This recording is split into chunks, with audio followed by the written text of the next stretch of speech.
안녕하세요. 여러분들의 결혼 생활은 안녕하신가요?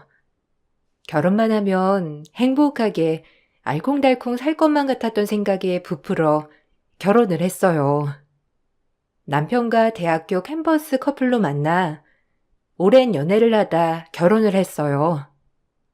졸업과 동시에 일을 하고 싶었지만 친정의 부도로 인해 일을 하기보다 여러 가지 아르바이트를 하며 생계의 보탬이 되었습니다. 그런 저를 남편은 살뜰히 보살펴 주었고요. 그때 친정 부모님이 너무나도 힘들어 하셨기 때문에 딸로서 어찌할 도리가 없었어요. 그저 여러 개의 아르바이트를 뛰면서 부모님께 조금이라도 도움을 주는 것밖엔 없었죠.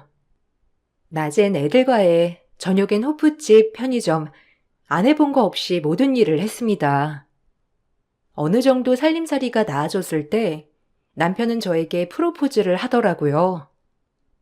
참 염치없게도 그때 당시 동아줄 같은 기분이 들었어요. 남편에게 고마운 마음도 들었지만 이대로 승낙해도 되나 싶은 마음도 들더라고요. 그렇게 갈팡질팡하던 마음이 지속되었죠. 결혼하자. 내가 정말 잘해줄게. 너 이렇게 힘들게 일하는 거 진짜 못 보겠다. 내 옆에 와서 편히 살아, 어? 내가 어떻게 염치없게 시집을 가. 그리고 너희 부모님이 좋아하시겠어? 변변한 직장도 없는데 미안해서 못 그래 나는. 나 이용하라니까. 내가 너 편하게 살게 해줄게. 내 벌이로 너 충분히 책임질 수 있어. 원하면 너 전공 살려서 다시 일도 하게 해줄게. 그러니까 거절하지 말고 결혼하자. 정말 잘할게. 더 이상 너 힘든 거 보기 싫어서 그래, 어? 어머님이 마음에 안 들어 하실 게 분명해. 가뜩이나 지금 우리 집 기울고 나 집에도 얼씬 못하게 하시는데 결혼까지 가능하겠어? 자기 마음은 고마운데 나 사실 자신 없어. 변하지 않는 자기 마음이 고마워. 근데 그리고 미안하다 정말. 내가 설득할 거야. 넌 그냥 몸만 오면 돼. 그러니까 그런 걱정 애초에 덜고 마음 편하게 시집 와. 너도 좀 너 자신을 챙겨. 남편의 끝없는 프로포즈에 결국 승낙을 했고 결혼 준비를 했어요. 그래도 부모님을 많이 도와드리고 가는 시집이라 그런지 마음 한편은 편하더라고요. 하지만 모두 다 예상하셨다시피 시어머니는 절 정말 싫어하셨죠. 염치가 없다고 말이에요. 집이 기울기 전 저를 참 예뻐하셨던 분위기에 사실 이런 부분에 적응은 되지 않더라고요. 하지만 집이 부도가 나고 모든 사람들의 태도가 바뀌는 걸 많이 봤던지라 시어머니도 그중 한 분이겠거니 했어요. 귀하게 키운 아들 아무것도 없는 저에게 주기 아까웠던 거죠. 그래서 이해했습니다. 입장 바꿔서 100번 1000번 이해 가능한 일이고 머릿속으로 되뇌어 왔고요. 염치가 없어도 유분수지. 어떻게 시집 올 생각을 해? 제가 뭐 하나 이뤄놓은 게 있어? 아니면 집에서 뭐라도 해줄 수 있어? 너 말 좀 해봐라. 학교 다닐 때 내가 아주 오냐오냐 하니까 우릴 네 아래로 본 거냐? 그땐 그때고 사정이 바뀌었으면 바뀐 거지. 안 그래? 죄송해요. 어머님이 무슨 걱정하시는지 다 알아요. 하지만 이제 저희 집 많이 좋아졌고 결혼하고 저도 제대로 일해 보려고요. 진정이 번듯해야지. 네가 이래서 뭐 돈 벌어서 우리 아들 기 살려줄 수나 있어? 아유, 머리 아파 진짜. 뻔뻔하다 너 정말. 아유, 어머님, 그만하세요. 원래 얼굴 두꺼운 사람들은 우리 같은 사람들이 상대해도 못 당한다니까요. 알겠죠? 그러게나 말이다. 아주 얼굴이 보통 두꺼운 게 아니야. 네가 우리 집 들락날락 할 때 내가 알아봤어야 하는데, 에휴.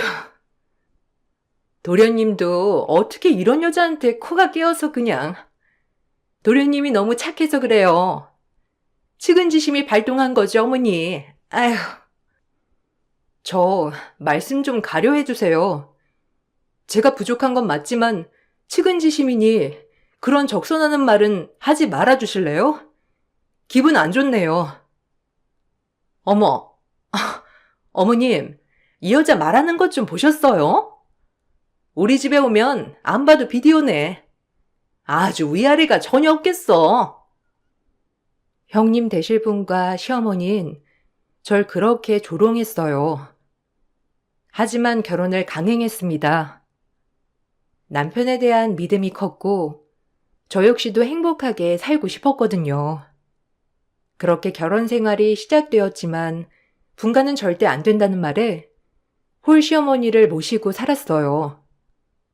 이게 내게 기회다 생각하며 시어머니를 지극정성으로 모시려 했죠. 오히려 시어머니를 모시고 나니 제가 일을 할 수가 없더라고요. 제 인생 다시 시작해 보려고 하는 그때 시어머니는 집에 도움이 되라며 일을 말리셨습니다. 오히려 살림을 배우라고 하셨죠. 밖에 나가 얼마나 번다고 여자가 나돌아다니는 거 아니라고 말이에요. 그러면서 저를 본인의 수족 부리듯 부리셨어요. 오늘 백화점 가서 내 가방이나 픽업해와라. 나 오늘 약속 있어서 나가봐야 하거든. 그리고 중간에 그 초밥집 알지? 거기 초밥집 가서 초밥도 픽업해오고. 요새 초밥이 그렇게 먹고 싶더라. 너 어차피 시간 남아 돌자니 안 그래? 가지고 오렴. 가방이랑 초밥이요? 아, 저 오늘 면접 보려고 했거든요. 내일 혹시 사다 드려도 될까요? 가방도 내일 픽업 가능할 것 같은데. 네가 벌면 얼마나 번다고 그래? 어차피 도우미 쓰는 비용이나 네가 벌어는 월급이나 거기서 거기니까 그냥 내가 시키는 대로 해. 알겠니? 내가 이런 것도 너 못 시키면 결혼을 뭐하러 시켰어? 안 그래? 입장 바꿔 생각해봐라. 우리 집에서 너 같은 거 생각이나 해봤겠니? 그러니까 이따가 내가 말한 대로 백화점 갔다가 초밥집 갔다가 그렇게 하고 집에 와. 알겠어? 너 머리도 좋은 애가 왜 그러니? 이런 거 각오도 안 하고 시집 온 거 아니지? 그러니까 얼른 준비하고 나갈 채비부터 해. 얼른. 시어머니는 강압적이었어요. 제가 뭐라고 대답하기도 전에 무조건 결론부터 지어버리는 사람이었죠.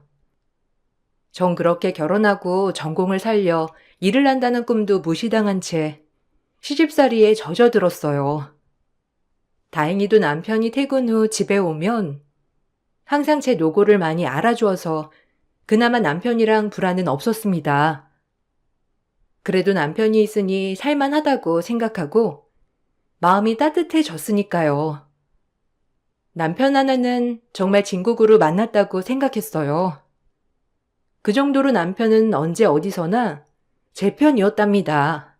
행복하게도 말이죠. 미안해.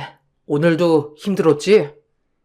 아무래도 엄마가 아직도 마음이 덜 풀어지셔서 그래. 내가 기회 봐서 너 취직 자리 알아볼게. 너도 일해야지. 언제까지 집에만 있을 수도 없고 도우미 아주머니는 금방 구해지니까 너무 걱정 마. 알겠지?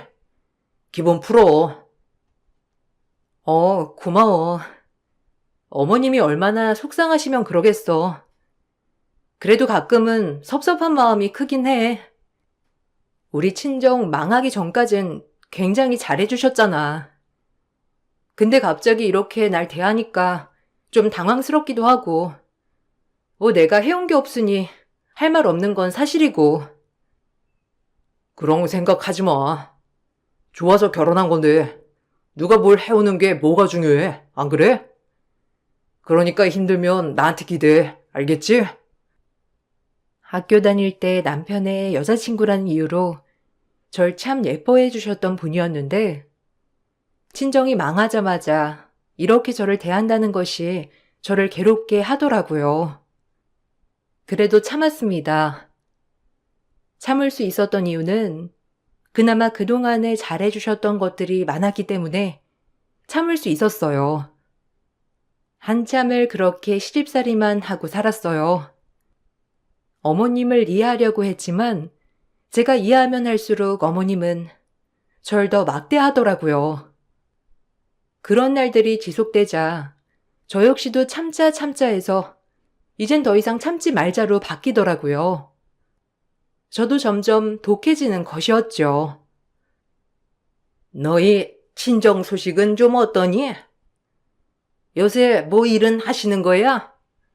빚은 다 갚으셨고? 어떻게 그렇게 멀쩡하던 회사가 망해? 네, 요즘은 많이 회복하셨어요. 그리고 지금 다시 회사 복구하는 과정이 있고요. 신경 써주셔서 감사합니다. 신경은 무슨? 우리 아들한테 혹시라도 손 벌릴까봐 그렇지. 절대 안 되는 거 알지? 하긴 너네 친정 부모님도 염치가 있으면 그렇게 못하겠지. 그동안 딸내미 등골 빼먹은 게 얼만데 안 그러냐? 너 행여라도 이제 돈 갖다 바칠 생각 마라. 알겠어? 뭐라고요? 어머님, 말씀이 지나치시네요. 등골이라뇨. 그동안 저에게 베풀어 주신 은혜, 제가 그때 갚은 거예요. 그런데 어떻게 그렇게 말씀하실 수 있으세요? 부모가 어려워지면 자식이 돕는 게 마땅한 거지. 그럼 어머님 어려울 때 이이가 모른 척하길 바라시는 거네요? 어머님 말씀이라면? 안 그래요? 저도 참기만 하는 사람 아니니까 말 조심 좀 해주세요. 뭐라고? 아주 너 그동안 어떻게 참았냐? 이렇게 말대꾸 하고 싶어서? 아주 이게 눈에 뵈는 게 없네 이제는. 제가 이렇게 말씀을 드리자 어머님은 금세 형님에게 전화를 해서 대놓고 들으란 식으로 욕을 하시더라고요. 형님도 어머님과 비슷한 부류의 사람이었기 때문에 어머님이 제 험담을 하실 때면 신나서 같이 험담을 하시곤 했어요. 참 속상했어요. 남편 말곤 이 집에 의지할 사람이라곤 아무도 없었거든요. 그저 제 허물만 캐내는 사람들이었어요. 다 들리시게 스피커폰으로 한참을 제 욕을 하시고 분이 풀리셨는지 다시 아무렇지 않은 척하는 시어머니를 바라볼 때면 복잡한 감정들이 들더라고요. 뭐라는 줄 아냐 오늘은? 아주지 잘난 맛에 산다니까. 개불 가진 것도 없는 게 글쎄 나보고 말 조심하란다. 미친 거 아니니? 어머머머머, 어머님 그런 걸 듣고만 계셨어요? 초장에 잡아야 해요 그런 것들은. 어디 어머님한테 함부로 주제도 모르고. 하여튼 가정교육이 이래서 중요하다니까요. 어머님도 참지만 마시고 아주 혼쭐을 내주시지 그러셨어요. 어머님은 착해서 탈이야 정말. 누가 아니래니. 아주 날 잡아먹을 것처럼 그러는데 내가 어떻게 상대를 한다니. 정말 며느리 복이 이렇게 없어서야 원. 제가 있으니까 어머님 너무 걱정 마세요. 제가 다음번에 가서 동석이를 팍 죽여놓을 테니까 걱정 마시고요. 그래, 너밖에 없다. 아주 저것은 끌러먹었어. 집도 망해 말도 안 들어 처먹어. 아주 내가 제명에 못 산다니까 저것 때문에. 그렇게 둘이 절친이 되어 저를 욕하기 일쑤였죠. 그리고 전 이대로 있으면 안 되겠다 싶어 취직 준비에 박차를 가했습니다. 제가 그래도 돈이라도 떳떳이 벌어야 어머님께 당당해질 수 있을 것 같았거든요. 어머님은 취업을 말리셨지만 한사코 거부하고 취직 준비를 했어요. 취직 준비에 박차를 가하고 있을 때 하필 이때 저희에게 아기 천사가 찾아왔습니다. 계획이 없던지라 마음이 좋지는 않았어요. 이제서야 다시 새롭게 시작해 보려는데 덜컥 임신이 되니 사실 그렇게 기분이 좋지만은 않더라고요. 자기야, 자기 아빠 되게 생겼어. 아, 하필 이럴 때 내가 취직을 해야 하는데 왜 하필 나 마냥 기쁘지만은 않아. 정말이야? 임신했어? 아, 너무 기쁘다. 아, 무슨 말을 그렇게 해. 정말 축복이지. 내가 잘할게 더욱더. 그리고 엄마한테 분가 얘기해보자. 임신도 했는데 여기서 살다가 너 스트레스 더 받으면 어떡해? 안 그래? 좋게 생각하자, 어? 이제 엄마가 되는 거야. 무한긍정으로 말해주는 남편의 말에 기분이 한결 나아졌지만 또 한 번 내 꿈에 고꾸라졌다는 느낌을 저버릴 수 없었죠. 저희가 임신을 했다고 하자 시어머니도 썩 좋아하는 얼굴은 아니더라고요. 남편이 아이 아빠가 되자 분가를 하겠다고 선언했거든요. 시어머님 분가를 한다는 소식을 노여워하셨어요. 제가 다 조정해서 이렇게 된 줄 아셨거든요. 모든 게 시어머니에겐 제 잘못이었죠. 엄마, 우리 집 하나 얻어서 나갈게요. 우리 돈으로 전세 충분히 얻을 수 있으니까 걱정 마시고요. 아무래도 임신도 했는데 이제 집에서 좀 편하게 쉬게 해주고 싶어서 그래요. 엄마도 임신해봤으니 그게 얼마나 힘든 일인지 알 거 아니에요. 안 그래요? 아, 걔가 나가 살자고 그러디? 내가 지 괴롭혀서 애 떨어진다고? 참나, 아주 웃기는 애다 아주. 자기가 집에서 하는 일이 뭐가 있어? 가끔 내 심부름밖에 더해? 그래, 어디 한번 나가서 잘 살아봐 이것들아. 아주 천하의 못된 것들 같으니라고. 아, 엄마가 그렇게 말하면 제가 마음이 안 편하잖아요. 그냥 좋게 허락해 주세요. 어차피 얼마 안 살고 나갈 계획이기도 하고. 그래, 이 어미 홀로 이렇게 덩그러니 있는데 그냥 나 다 버리고 나가겠다 이거지? 너네 아버지가 보시면 어떨 것 같니? 나 혼자 너네 키우는 게 얼마나 힘들었는데 자식들이라고 어쩜 이렇게 엄마 속을 몰라줘? 속상하다 정말. 그래, 나가버려. 엄마, 그렇게 말씀 마세요. 저 마음 안 좋게. 죄송해요. 그래도 어쩔 수 없어요. 이제 저희도 독립은 해야 할 것 같아요. 시어머니는 마음에 들어하지 않았지만 남편이 완강하게 분가를 원했기 때문에 어찌할 수 없이 분가를 허락해 주셨죠. 저에게도 드디어 자유가 생긴 것만 같았습니다. 그리고 배가 더 불러오기 전에 분가를 했어요. 얼마나 홀가분하던지. 전 태교를 하며 어떻게든 이 시간을 허투루 쓰지 않겠다는 일념을 굳게 먹었어요. 아이 낳고 제 인생을 다시 시작하고 싶었거든요. 항상 경력이 단절된 것만 같아 늘 우울했어요. 그래서 이걸 극복하기로 마음을 먹었어요. 그래서 준비를 해야겠다고 생각했죠. 나 임신 중에 뭐라도 해볼까 봐. 너무 이렇게만 있는 건 아닌 것 같아. 아기 나오면 당분간 또 경력 단절될 텐데 뭐라도 해야지. 왜, 쉬지. 돈 때문에 그래?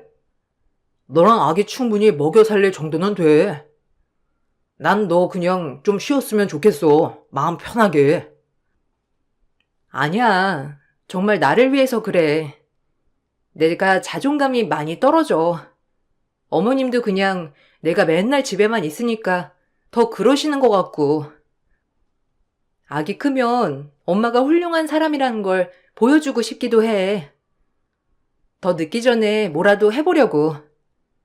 그러니까 자기가 많이 도와줘. 난 언제나 자기 편이지. 걱정 마. 자기가 하고자 함에 있어서는 뭐든지 자기 편이야. 엄마도 신경 쓰지 말고 이제 하고픈 거 해. 남편은 다행히도 무조건적으로 저의 편이었어요. 이렇게 맹목적으로 저를 지지해주는 사람이 있다는 것이 참 기쁘더군요. 천군만마를 얻은 것 같았어요. 그리고 본격적인 임산부의 여정이 시작되었죠. 처음엔 반기지 않았던 아기였지만 시간이 지나자 너무 미안하고 행복하더라고요. 아이가 점점 커짐에 따라 기쁨도 공존했고요. 정말 하루하루가 선물 같은 하루였어요. 처음 아이가 생겼을 때 속상해하던 그 마음이 너무 죄책감이 들어 더욱더 태교에 힘썼습니다. 이렇게 기쁜 일일 줄 몰랐거든요. 하지만 제가 임신을 하고 나도 시어머니는 변하지 않더라고요. 분가를 한 대신 집에 말도 없이 찾아오는 날도 많아졌죠. 제가 시댁을 안 챙긴다는 이유에서였어요. 꼬박꼬박 시댁에 갈 때마다 찾아가는데도 어머님은 늘 제가 일주일에 4번은 시댁에 와서 집안일이나 음식을 하길 바라셨죠. 대놓고 그래야 한다고 했으니까요. 어머님한테 전 가정부 그 이상도 그 이하도 아니었죠. 넌 연락도 한 통 없니? 아주 분가해서 살판 났구나. 집에만 있으면 뒤룩뒤룩 살만 쪄, 알아? 좀 집에 와서 반찬들 좀 하고 운동 겸 와서 청소도 좀 해라. 아주 분가했다고 나 몰라라지? 하여튼 마음에 안 든다니까. 꼭 내가 이렇게 와야겠니? 아, 요즘 이래저래 바빴어요. 자주 들를게요, 어머님. 식사는 하셨어요?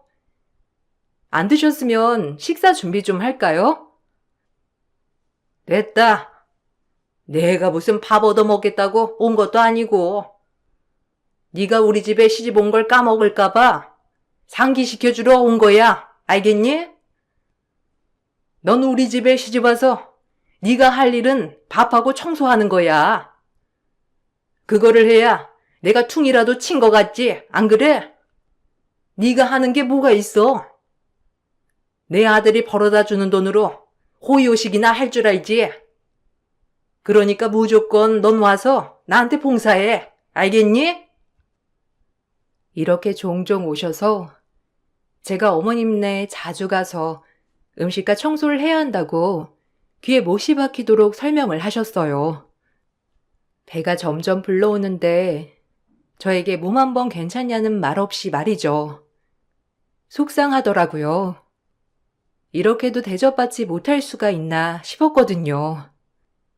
그때부터 점점 제 마음속에 어머님에 대한 원망이 자리 잡았어요. 혹시라도 아기를 낳아도 어머님은 별반 달라지지 않을 것 같았거든요. 그저 전 이 집안의 식모, 그 이상도 그 이하도 아니니깐요. 속이 상한과 동시에 이를 악물었어요. 내가 보란 듯이 잘 될 거다 했죠. 그러던 어느 날이었어요. 시댁 행사가 있어서 다 같이 집에 모이는 날이 되었어요. 제 배는 이미 만삭이었죠. 형님네 아이와는 약 1년 정도 차이가 났기 때문에 형님네는 벌써 아이를 낳아 조카가 돌을 앞두고 있을 때였어요. 역시나 시어머니는 큰 손주를 하염없이 예뻐하며 물고 빨고 하시더라고요. 뭐 첫 손주니 얼마나 예쁠까 하는 마음도 있었지만 그날도 역시나 전 쉴 새 없이 일을 했어요. 형님은 손 하나 까딱하지 않고 저만 시키더라고요. 오히려 그런 모습에 더더욱 실망감만 앞섰습니다. 같은 며느리인데도 대놓고 그렇게 차별을 하셨으니까요. 그때도 오늘만 참자, 오늘만 참자 하는 마음으로 참아냈어요. 정말 참기 힘들었지만 말이에요. 예, 전 좀 더 붙여라. 우리 큰애가 잘 먹네. 아주 애 키우는 게 힘들지? 아유, 내가 도움도 못 줘서 어떡한다니. 아니에요. 뭐 도우미 아주머니도 종종 오시고 하니까 괜찮아요. 그나저나 동서, 이거 간이 왜 이래? 너무 짜다. 나 아기 낳고 모유 수유하느라 짠 거 안 먹는 거 몰라? 내가 이런 걸 꼭 말로 해야 해? 아유, 하나하나 말을 해줘야 한다니까. 어머, 그러네. 예, 넌 큰애 먹을 거 좀 잘 챙기지 이게 뭐야? 너도 곧 애를 낳을 건데 그렇게 센스가 없어? 아, 짜다고요? 제 입엔 하나도 안 짜던데. 그럼 이쪽 간 안 되어 있는 거 있으니까 이걸로 좀 드세요. 짠 거 드시지 마시고요. 뭐야? 뭐 알아서 안 짠 거 골라 먹으라는 거야? 아, 센스 있게 그냥 알아서 딱딱 간을 했어야지. 도대체 집에서 뭐 하는 거야? 저도 바빠요. 아님 형님이 좀 하시던가요. 누구는 식모고 누구는 공주예요? 오히려 형님은 몸이 가벼우시잖아요. 그러니까 형님이 좀 와서 간도 보시고 음식도 좀 하세요. 어머님이랑 똑같이 저 부려먹을 생각하지 마시고요. 아시겠어요? 어머, 얘 말하는 것 좀 봐. 너랑 얘랑 같아? 넌 아무것도 없이 빈 몸뚱이 하나로 들어오내고 얘는 혼수를 얼마나 해왔는데. 형님과 시어머니는 그날도 제가 한 음식이 짜네 어쩌네 하면서 타박을 하였죠. 그리고 시어머니는 혼수 얘기를 꺼내며 또 저의 기를 죽이시려고 하더라고요. 대놓고 제가 식모라고 하면서 말이에요. 정말 어이가 없더라고요. 그러던 중 시어머니가 저를 물건 취급하며 말을 한 것이 순간적으로 욱하면서 화나게 하더라고요. 원래도 말씀을 가려 하시는 분이 아니었지만 그날은 좀 선을 넘더라고요. 이제 시터 이모 구해야 하는데 아휴, 믿을 사람이 있어야죠. 아무래도 애가 돌쟁이다 보니까 손이 많이 가서 쉽게 오겠다는 사람도 없고 곤란해 죽겠어요.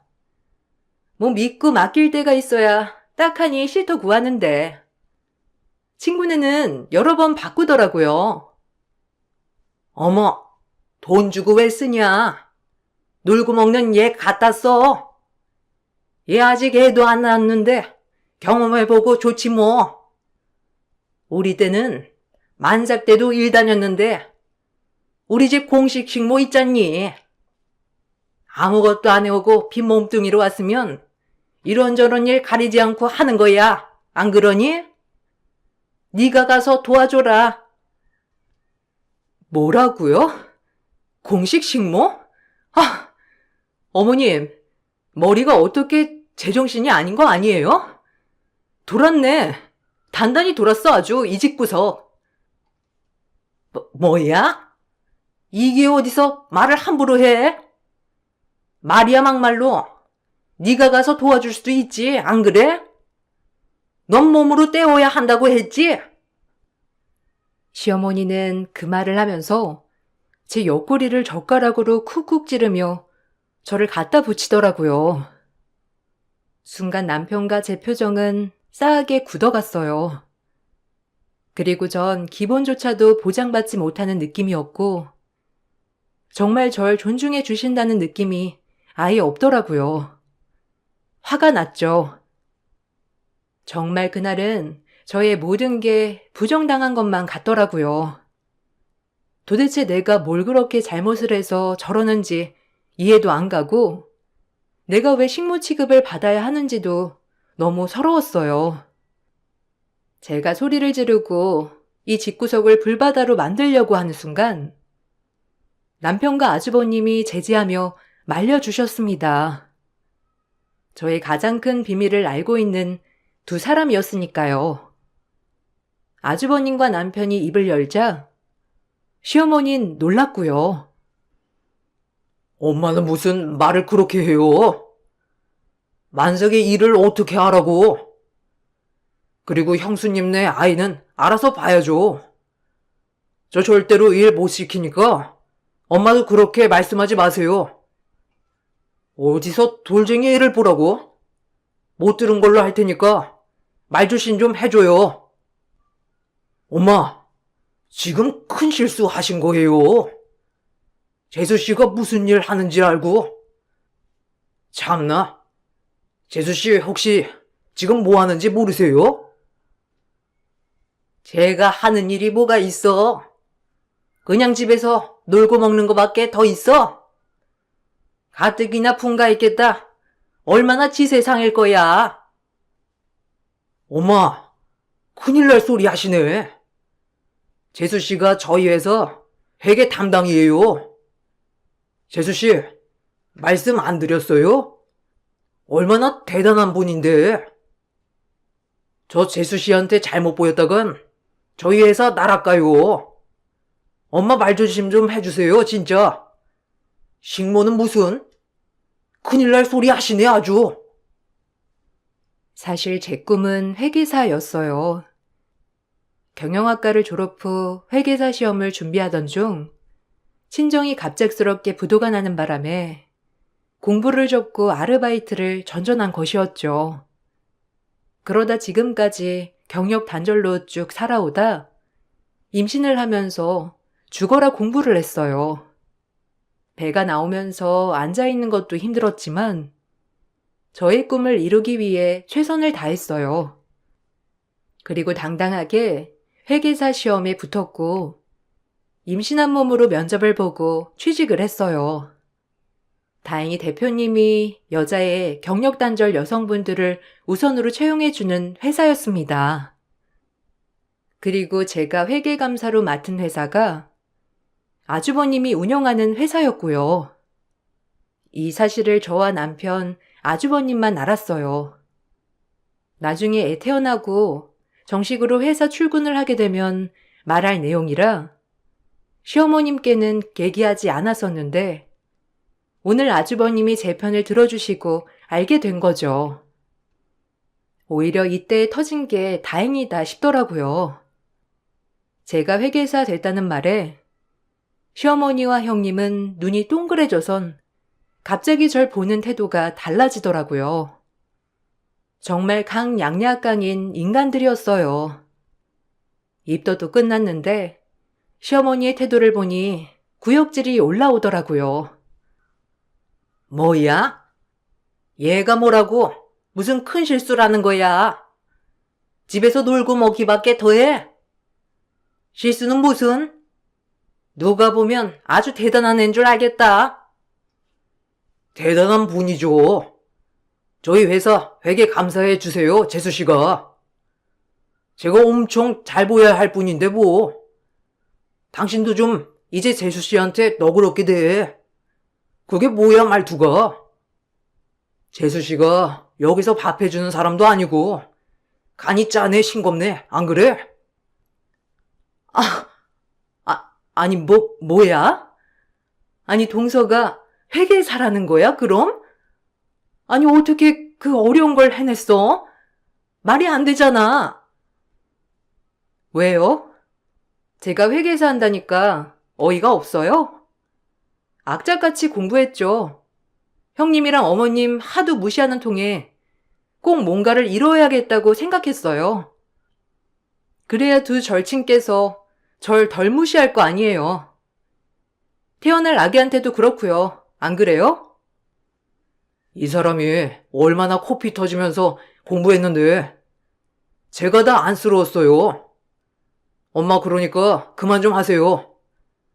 그리고 설사 집에서 놀고 먹는다고 한들 어떻게 형수님네 가서 애를 보라고 할 수 있어요? 만삭인 며느리를 진짜 실망했어요, 엄마.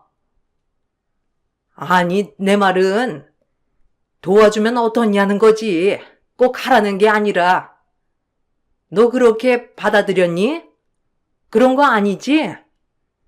그래도 그냥 식구끼리 얘기해 본 거니까 마음 풀으렴 둘째야. 아니, 너 똑똑한 건 알았는데 어쩌다 그렇게 회계사가 된 거야? 감쪽같이. 그 말을 끝으로 남편은 저에게 너무 미안한지 제 손을 잡고 일어나더라고요. 그리고 다신 어머님네 가지 않겠다고 하더라고요. 그동안 어머님이 절 무시한 세월이 너무 많아서 그런지 남편이 오히려 저한테 미안하다고 얘기를 많이 했어요. 그리고 저보고 원한다면 어머님과 손절도 하겠다며 말하더라고요. 남편에게 그 말을 들으니 그동안 억눌려왔던 눈물이 막 쏟아지더라고요. 이제 어머님, 사실 안 보고 싶어. 사람 무시도 한두 번이지. 자기한테 미안한 말이지만 이번 기회에 그냥 안 보고 싶어. 내가 더 미안하지. 너 안 힘들게 해주겠다고 했는데 지금까지 고생만 시킨 것 같아서 정말 미안하다. 나도 네가 싫으면 안 보고 싶어. 그러니까 걱정 안 해도 돼. 너 그렇게 고생하라고 데리고 온 거 아니야. 지금부터라도 행복하게 지내자. 정말이야. 나 다신 안 봐. 나 식모 취급하는 거 넌덜머리나 정말. 이제 그냥 우리 세 식구만 행복하게 살고 싶어. 알겠어. 그렇게 할게. 네가 싫다면 나도 싫다고 했잖아. 그러니까 그만 울고 집에 가자. 아, 나도 정말 너한테 염치가 없다. 다행히 남편은 저의 뜻을 존중해 주었고 그날부로 전 시댁과 절연했어요. 아주버님 회사 회계 감사는 재택으로 계속 진행을 하였지만 제가 회계사가 됐다는 말에 시어머니와 형님은 전화를 번갈아 가며 하시더라고요. 설마 하니 제가 아주버님 회사에 악영향을 끼칠까봐 말이죠. 그렇게 전 처음으로 시어머니와 형님에게 하고 싶은 모든 말을 다 끝내고 손절을 할 수 있었습니다. 너 회계사 됐다고 했지? 아유, 너무 좋다. 그래도 네가 이렇게 도움이 되니 얼마나 좋아, 안 그러니? 이제서야 네가 우리 가뭄에 도움이 되는구나. 우리 아들 등골만 빼먹으면 어쩌나 했더니. 그래도 이제 내가 한숨 놓았어. 네? 등골이요? 웃기네요, 아주. 여태껏 어머니네 노역살이 한 게 얼만데 등골이라니. 만삭인 몸으로도 저 일 시키려고 한 거 아니에요? 이랑 상의했어요. 다신 어머님네 안 보기로.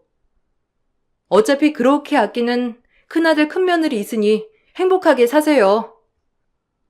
저희한테 이제 아무것도 바라지 마시고요. 이게 마지막 며느리로서 전화하는 거예요. 다신 연락 마세요. 아기 볼 생각도 마시고요. 뭐야? 너 지금 회계사 됐다고 뻐기는 거냐? 지금 네가 우리 아들이랑 나랑 절연시키려고 해? 니까지 깨? 네, 그러려고요. 절연시키려고요. 어디 한번 그러니까 외롭게 살아보셔요. 매번 말뿐이 형님이랑 잘 지내보시고요.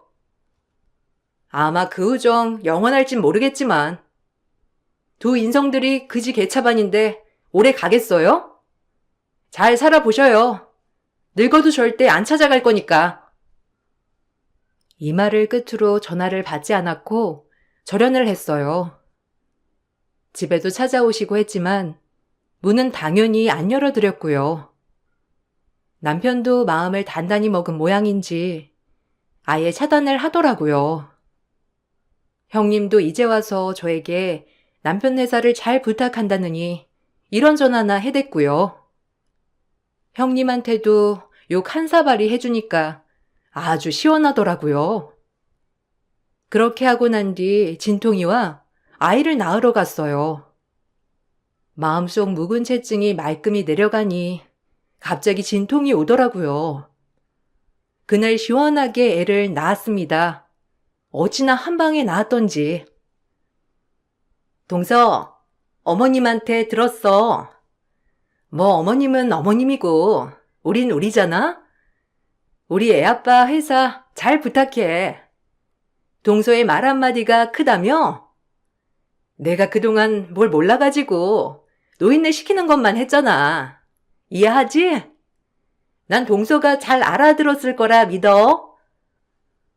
야, 너도 앞뒤 다르게 그러지 좀 마. 어머님한테 붙어서 날 못 잡아먹을 땐 언제고. 이제 와서 왜 아쉽니? 너야말로 이 집에서 하는 게 뭐야? 아주버님만 불쌍하다. 너 같은 거 만나서. 참, 혼자 그렇게 애쓰고 사는 게 안 그래? 다신 연락하지 마. 너 때문이라도 아주머님 회사 박살내기 전에, 알겠어? 인간 같지도 않은 것들 때문에 마음고생한 것만 생각하면 너네 경을 치고도 모자라, 알아? 아니 이게 막말하네? 너 회계사 좀 됐다고 그러는 거야? 아니 난 어머님 때문에 그랬던 거라고 했잖아. 날 이해 못해? 나도 그 노인네 비 맞추기 힘들어. 같은 며느리로서 이해 좀 해줘, 동서. 응? 우리 잘 지내보자. 이제 격도 맞는데. 내가 널 이해를 왜 해? 이 미친 거사.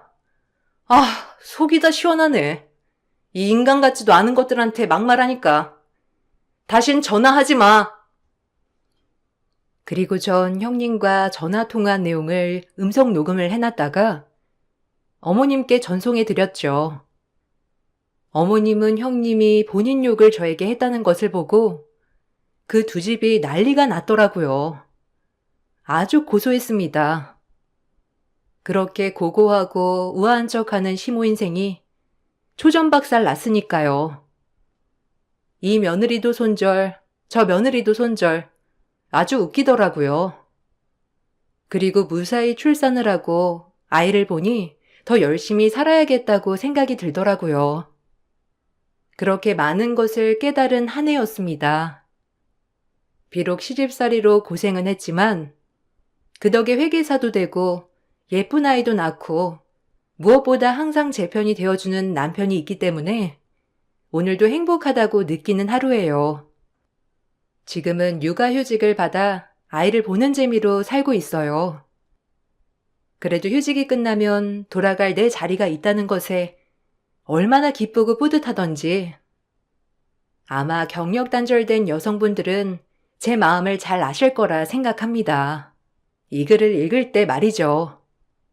앞으로 워킹맘으로서 제 자신을 기대하며 글을 마칠게요.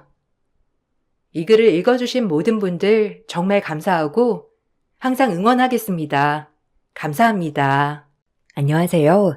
저는 힘들었던 시간들이 어느 정도 정리가 된 이후 제 삶을 다시 찾게 된 여자입니다.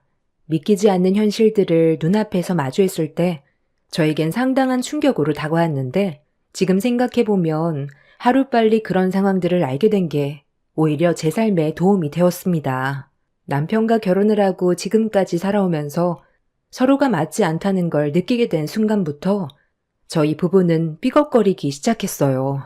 그럴 때마다 결혼에 대한 후회가 밀려왔고 제 선택이 틀렸다는 좌절감 때문에 삶에 대한 의욕이 거의 없었어요. 서로 가지고 있는 생각 자체가 너무 달랐던 터라 자주 목소리를 높이게 됐는데 제가 남편을 이해해주지 못한다는 게 결정적으로 싸우게 된 이유였습니다. 결혼을 하고 가정을 꾸렸으면 생활의 변화는 당연하게 있어야 되는 거잖아요. 그런데 남편은 자기가 살아온 삶에서 크게 벗어나는 걸 원하지 않았습니다.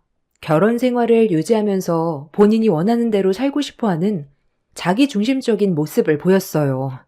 하고 싶은 대로 살 생각이면 왜 저와 결혼을 했는지 이해할 수 없었고 그런 모습들이 마음에 들지 않았어도 쉽게 결정해서 결혼한 게 아니기 때문에 남편한테 최대한 좋게 설득하면서 삶을 변화시키려 했었는데 결국 한 번의 사고로 집안 전체가 울릴 정도로 상당히 큰 싸움으로까지 이어졌고 이혼 얘기까지 나오게 되었습니다. 남편이 늦은 새벽 시간까지 술을 먹고 들어오는 거 100번 양보하고 이해할 순 있어요. 하지만 개가 돼서 들어오는 건 용납이 안 되더라고요. 거의 매일 술을 퍼먹다시피 해서 그날도 일찍 들어올 것 같진 않아 그냥 포기하고 자고 있었는데 남편이 들어오는 소리가 들리길래 잠에 취한 상태로 방문을 열면서 나왔어요. 그런데 경악할 만한 충격적인 장면들을 만들었고 현실을 받아들이기 힘들었던 저는 늦은 새벽 시간에 비명을 지를 수밖에 없었습니다. 남편이 집안 여기저기에다가 가리지 않고 토를 해버렸어요. 얼마나 먹었는지 양도 어마무시하게 나와서 감당이 안 될 정도였죠. 화장실에서 해결하라고 했는데 남편은 저를 뿌리치더니 가리지 않고 아무데나 토를 해서 그냥 짐 챙겨 나왔습니다.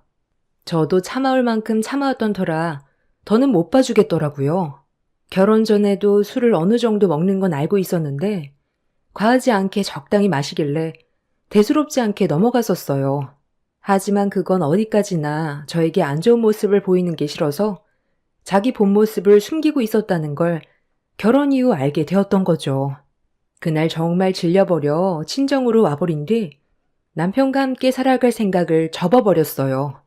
스트레스 받으면서 같이 살 바엔 차라리 혼자 사는 게 속 편할 것 같았습니다. 애도 없는데 굳이 힘들게 같이 살아가면서 남편의 개보다 못한 모습을 보고 싶지가 않았어요. 저희 부모님도 남편이 술을 먹고 난 이후에 너무 다른 사람 같아서 걱정을 많이 했었다며 아닌 것 같으면 망설이지 말고 결정하라고 말씀해 주셔서 그날 집에 들어가지 않았어요. 어느 정도 시간이 흐른 뒤 제가 집으로 돌아오지 않자 남편이 먼저 전화를 걸었는데 받자마자 첫 마디가 청소를 다 해놨다는 거였어요. 여보, 내가 정말 미안해. 아침에 일어났는데 집안 꼴을 보고 나도 너무 놀라서 급하게 청소를 하긴 했는데 당신은 어제 얼마나 놀랐겠어. 이번 일은 내가 다 잘못했으니까 일단 집에 들어와서 대화 좀 하자. 오늘 안 들어올 건 아니지? 회사에다가는 어제 술을 너무 많이 마셔서 출근을 못할 것 같다고 말해놨거든. 당신 참 염치 없다. 그 집에 다시는 들어가고 싶지가 않아. 최근에 몇 번이나 얘기했는데 끝까지 내 말을 무시하더니 결국 감당하기 힘들 정도로 술 퍼먹고 와서 집안 꼴을 아주 개판으로 만들어놔? 청소했다고 해서 냄새가 빠질 것 같니? 원하는 대로 살고 싶다며. 그래서 그렇게 해주겠다는 건데 뭐가 문제야? 얘야, 나다. 아침에 내 아들한테 연락을 받자마자 깜짝 놀라서 일단 내가 먼저 집에 와봤다. 아들이 실수한 거 전부 다 치우고 해장국 만들어 먹였으니까 거기서 그러지 말고 와서 얘기 좀 하자. 평생 안 올 것도 아니잖아. 많이 실망한 거 알지만 그래도 얼굴 보면서 대화를 해야 해결이 되지 않겠니? 어느 정도 예상은 했지만 남편이 혼자 감당할 수 있을 정도는 아니었어요. 집안을 난장판으로 만들어놨는데 제가 집에 없는 걸 보고 남편도 어느 정도 눈치는 있었는지 시모를 불러 집안 정리를 했다곤 하지만 이미 너무 실망스러운 모습을 봐서 더는 미련이 남아있지 않아 이혼 생각을 하고 집으로 들어갔어요. 빨리 올 줄 알았는데 좀 늦었네. 자, 봐봐. 우리 어머니가 내가 실수한 거 전부 다 정리해줬어. 덕분에 당신이 손가락 하나 까딱할 게 없다니까. 아까 나한테 한 소리 들었으니까 너무 뭐라고 하지 말고 둘이서 잘 좀 지내라. 그래도 서로 잘 살아보겠다고 혼인신고에 도장까지 찍어놓고 이런 일로 이혼하겠다는 건 아니지. 살면서 내 아들이 저지른 실수 같은 건 정말 아무것도 아니다. 삶의 티끌 같은 일인데 심각해질 필요 있겠니? 맞아. 우리 어머니 말대로 내가 어제 일은 실수한 게 맞긴 하지만 그렇다고 이혼하는 건 너무 오버 아니야? 어느 누가 술 먹었다고 이혼까지 하냐? 술 먹고 집안을 난장판으로 만들어 놓은 게 이번이 처음이야? 그동안 내가 얼마나 많이 참아왔는지 당신도 모르는 거 아니잖아. 어머님 아들이라고 이런 문제로 감싸고 돌면 제가 더 피곤해진다는 거 모르세요? 오죽했으면 이 사람이 토한 거 치우지도 않고 친정집으로 가버렸겠어요. 그만큼 저에겐 너무 큰 충격이고 실망스러운 모습을 봤기 때문에 함께 살아가고 싶은 마음이 없어져 버렸는데 당연히 이혼 생각이 안 들겠어요? 그리고 이이가 저한테 뭐라고 했는지 아세요? 결혼 생활은 유지하고 싶은데 삶이 변하는 건 싫다고 했어요. 자기가 하고 싶은 대로 살겠다는데 이게 말이 된다고 보세요? 원래 남자들이 그래. 구속받는 거 싫어하고 자기 하고 싶은 대로 하면서 살고 싶어 하는 게 남자들이야. 너희 시아버지도 그랬는데 지금은 가정에 충실한 거 봐라. 살다 보면 자기가 하고 싶었던 일들도 귀찮아서 가정에 더 충실해진다니까. 너희들 결혼한 지 얼마 되지도 않았으니 맞춰가면서 사는 게 힘든 건 당연한 거다. 나도 아직까지 맞춰가면서 살고 있는 중이고 마음에 들지 않은 부면들이 너무 많은데도 없는 것보단 나니까 부대끼며 사는 거야. 어머님은 그런 성격일진 몰라도 저는 아니에요. 이 사람이 저와 결혼을 했으면 서로 배려하고 맞춰가는 게 당연한 거지. 자기 하고 싶은 대로 행동하는 건 충분히 잘못된 행동이라고 생각해요. 이게 고쳐지지 않는다면 저도 더 이상 함께 살아갈 수 없어요. 그래서 오늘 확실하게 얘기하려고 집으로 들어온 거예요. 삶의 변화를 주지 않는다면 저에 대한 배려가 없는 걸로 판단하고 저희 관계 정리할게요. 그게 서로를 위한 길이지 않겠어요? 시모는 저와 남편이 다시 좋게 풀길 바라고 있었지만 이미 저는 남편에 대한 마음이 거의 떠나간 상태였고 함께 살아가야 될 이유를 느끼지 못해 이혼하는 게 제가 살 길이었어요. 남편은 다음부터 같은 실수를 반복하지 않겠다면서 저의 관계를 좋게 풀려고 설득을 하길래 생각 좀 해봐야 할 것 같다고 먼저 자리에서 일어나 방으로 들어갔어요. 시모는 서로 잘 풀라면서 나중에 다시 오겠다며 시댁으로 돌아가셨고 남편은 저에게 눈치가 보였는지 방문을 두드린 뒤 들어와 옆에 앉았는데 머뭇거리면서 건넨 한마디에 너무 놀라 남편이 뱉었던 말을 다시 되물었어요. 무슨 생각으로 저에게 그런 말을 했는지 의도를 물어보게 되었죠. 우리 관계가 좋아지려면 어떻게 하는 게 제일 좋은 방법인지 고민을 좀 해봤는데 아무래도 내가 당신과 함께 일하는 게 좋지 않을까? 나 지금 하는 일 솔직히 마음에 들지가 않거든. 그냥 직원 하나 고용한다 생각하고 나랑 같이 일하면 당신과 보내는 시간이 많아지니까 서로를 더 이해하지 않겠어? 그렇게 해야 술자리도 줄어들 테고 당신이 싫어하는 것들을 내가 하지 않겠지. 나도 이번에 집을 난장판으로 만들어 놓은 거 엄청 후회하고 있어. 내가 하는 일이 쉬워 보여? 그냥 하던 일이나 잘하고 앞으로 행동 똑바로 해. 그렇지 않으면 바로 이혼이야. 당신 직업을 본 것도 아니고 사람이 좋아 보여서 결혼을 선택했는데 술을 입에 달고 살고 있으니 내가 얼마나 배신감을 느끼겠어. 지금도 내 화가 다 풀린 건 아닌데 당신이 결혼한 이후 오늘 나한테 미안해하는 게 진심 같아서 마지막으로 한 번만 두고 보려고 하는 거야. 내가 술을 먹는 거에 대해 뭐라고 하는 거야? 자기 몸 하나 간수하지 못할 정도까지 먹는 모습을 보고 싶지 않다는 거야. 당신 할 일 다 하면서 가정에도 충실하면 내가 뭐라고 그러겠어? 하는 행동이 결혼 전이나 후나 똑같으니까 내가 화를 내는 거라고. 마지막으로 경고하는데 다음에도 또 이런 식이면 그땐 조금도 망설이지 않고 이혼 결정할 거니 그런 줄 알아. 정말 다음부터는 조절해서 먹을 테니까 걱정 안 해도 돼. 그런데 나 지금 다니는 회사 꼭 다녀야 되는 거지? 당신 식당에서 같이 일을 할 수는 없는 거야? 당신이랑 같이 일하는 거 불편해. 그리고 식당 일 해본 적도 없으면서 갑자기 뜬금없이 왜 같이 일을 하자는 거야? 다니고 있는 회사나 잘 다녀. 알겠어? 남편을 믿고 싶지 않았지만 마지막으로 기회를 주기로 결정을 내렸어요. 쉽게 결혼한 것도 아니고 변하겠다며 자기 잘못에 대해 충분히 인정을 하고 있어서 일단 두고 보기로 했던 거였죠. 이혼이야 언제든지 할 수 있고 남편과 함께 있던 좋은 기억들도 있었기에 두고 보기로 했는데 다니던 회사를 그만두겠다는 말을 했을 땐 또 다른 충격을 안겨주었지만 제가 함께 일하는 걸 강하게 거부를 하자 더는 얘기하지 않았습니다. 그날 이후 남편과 좋은 관계는 아니었지만 저에 대한 배려를 해주고 술자리도 현저히 낮아져서 어느 정도 노력을 해주는 줄 알았는데 어느 날부터인가 남편의 행동들이 눈에 거슬리기 시작했어요. 그렇게 다니기 싫어하던 회사를 콧노래까지 부르면서 즐겁게 다니던 남편이 꾸미는 거에도 상당히 신경을 쓰고 있었어요. 그런 모습을 아무 말 없이 지켜보던 도중 남편이 전화로 상갓집에 다녀와야 할 것 같다면서 동문의 어머니가 돌아가셨다고 늦게 올 것 같아 전화를 한 거라는데 평소와는 다른 행동에 느낌이 안 좋았습니다. 남편의 말대로 늦은 새벽 시간이 되어서야 들어왔는데 술을 꽤 많이 먹었더라고요. 얼굴 표정이 상당히 안 좋아 보였고 침대로 바로 누웠는데 잠시 뒤 남편의 입에서 누군지 알 수 없는 여자의 이름이 반복해서 나오길래 남편이 저에게 거짓말을 하고 있다는 걸 확신할 수가 있었습니다. 그래서 남편 차의 블랙박스부터 확인을 해봤어요.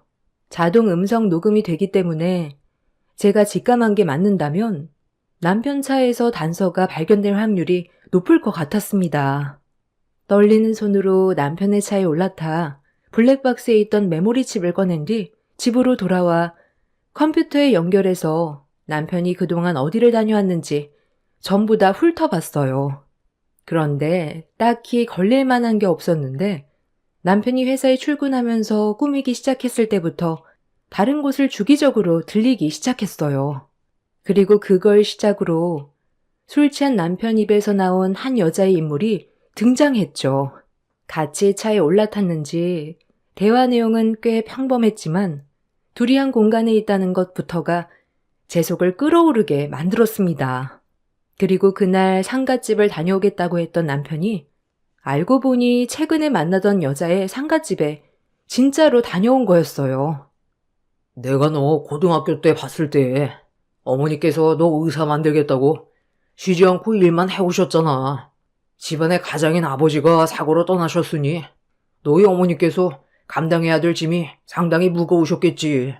그래서 그때 몸을 많이 혹사시키셨나 봐. 암으로 떠나실 거라곤 정말 상상도 못했었어. 누가 봐도 건강해 보이셨는데.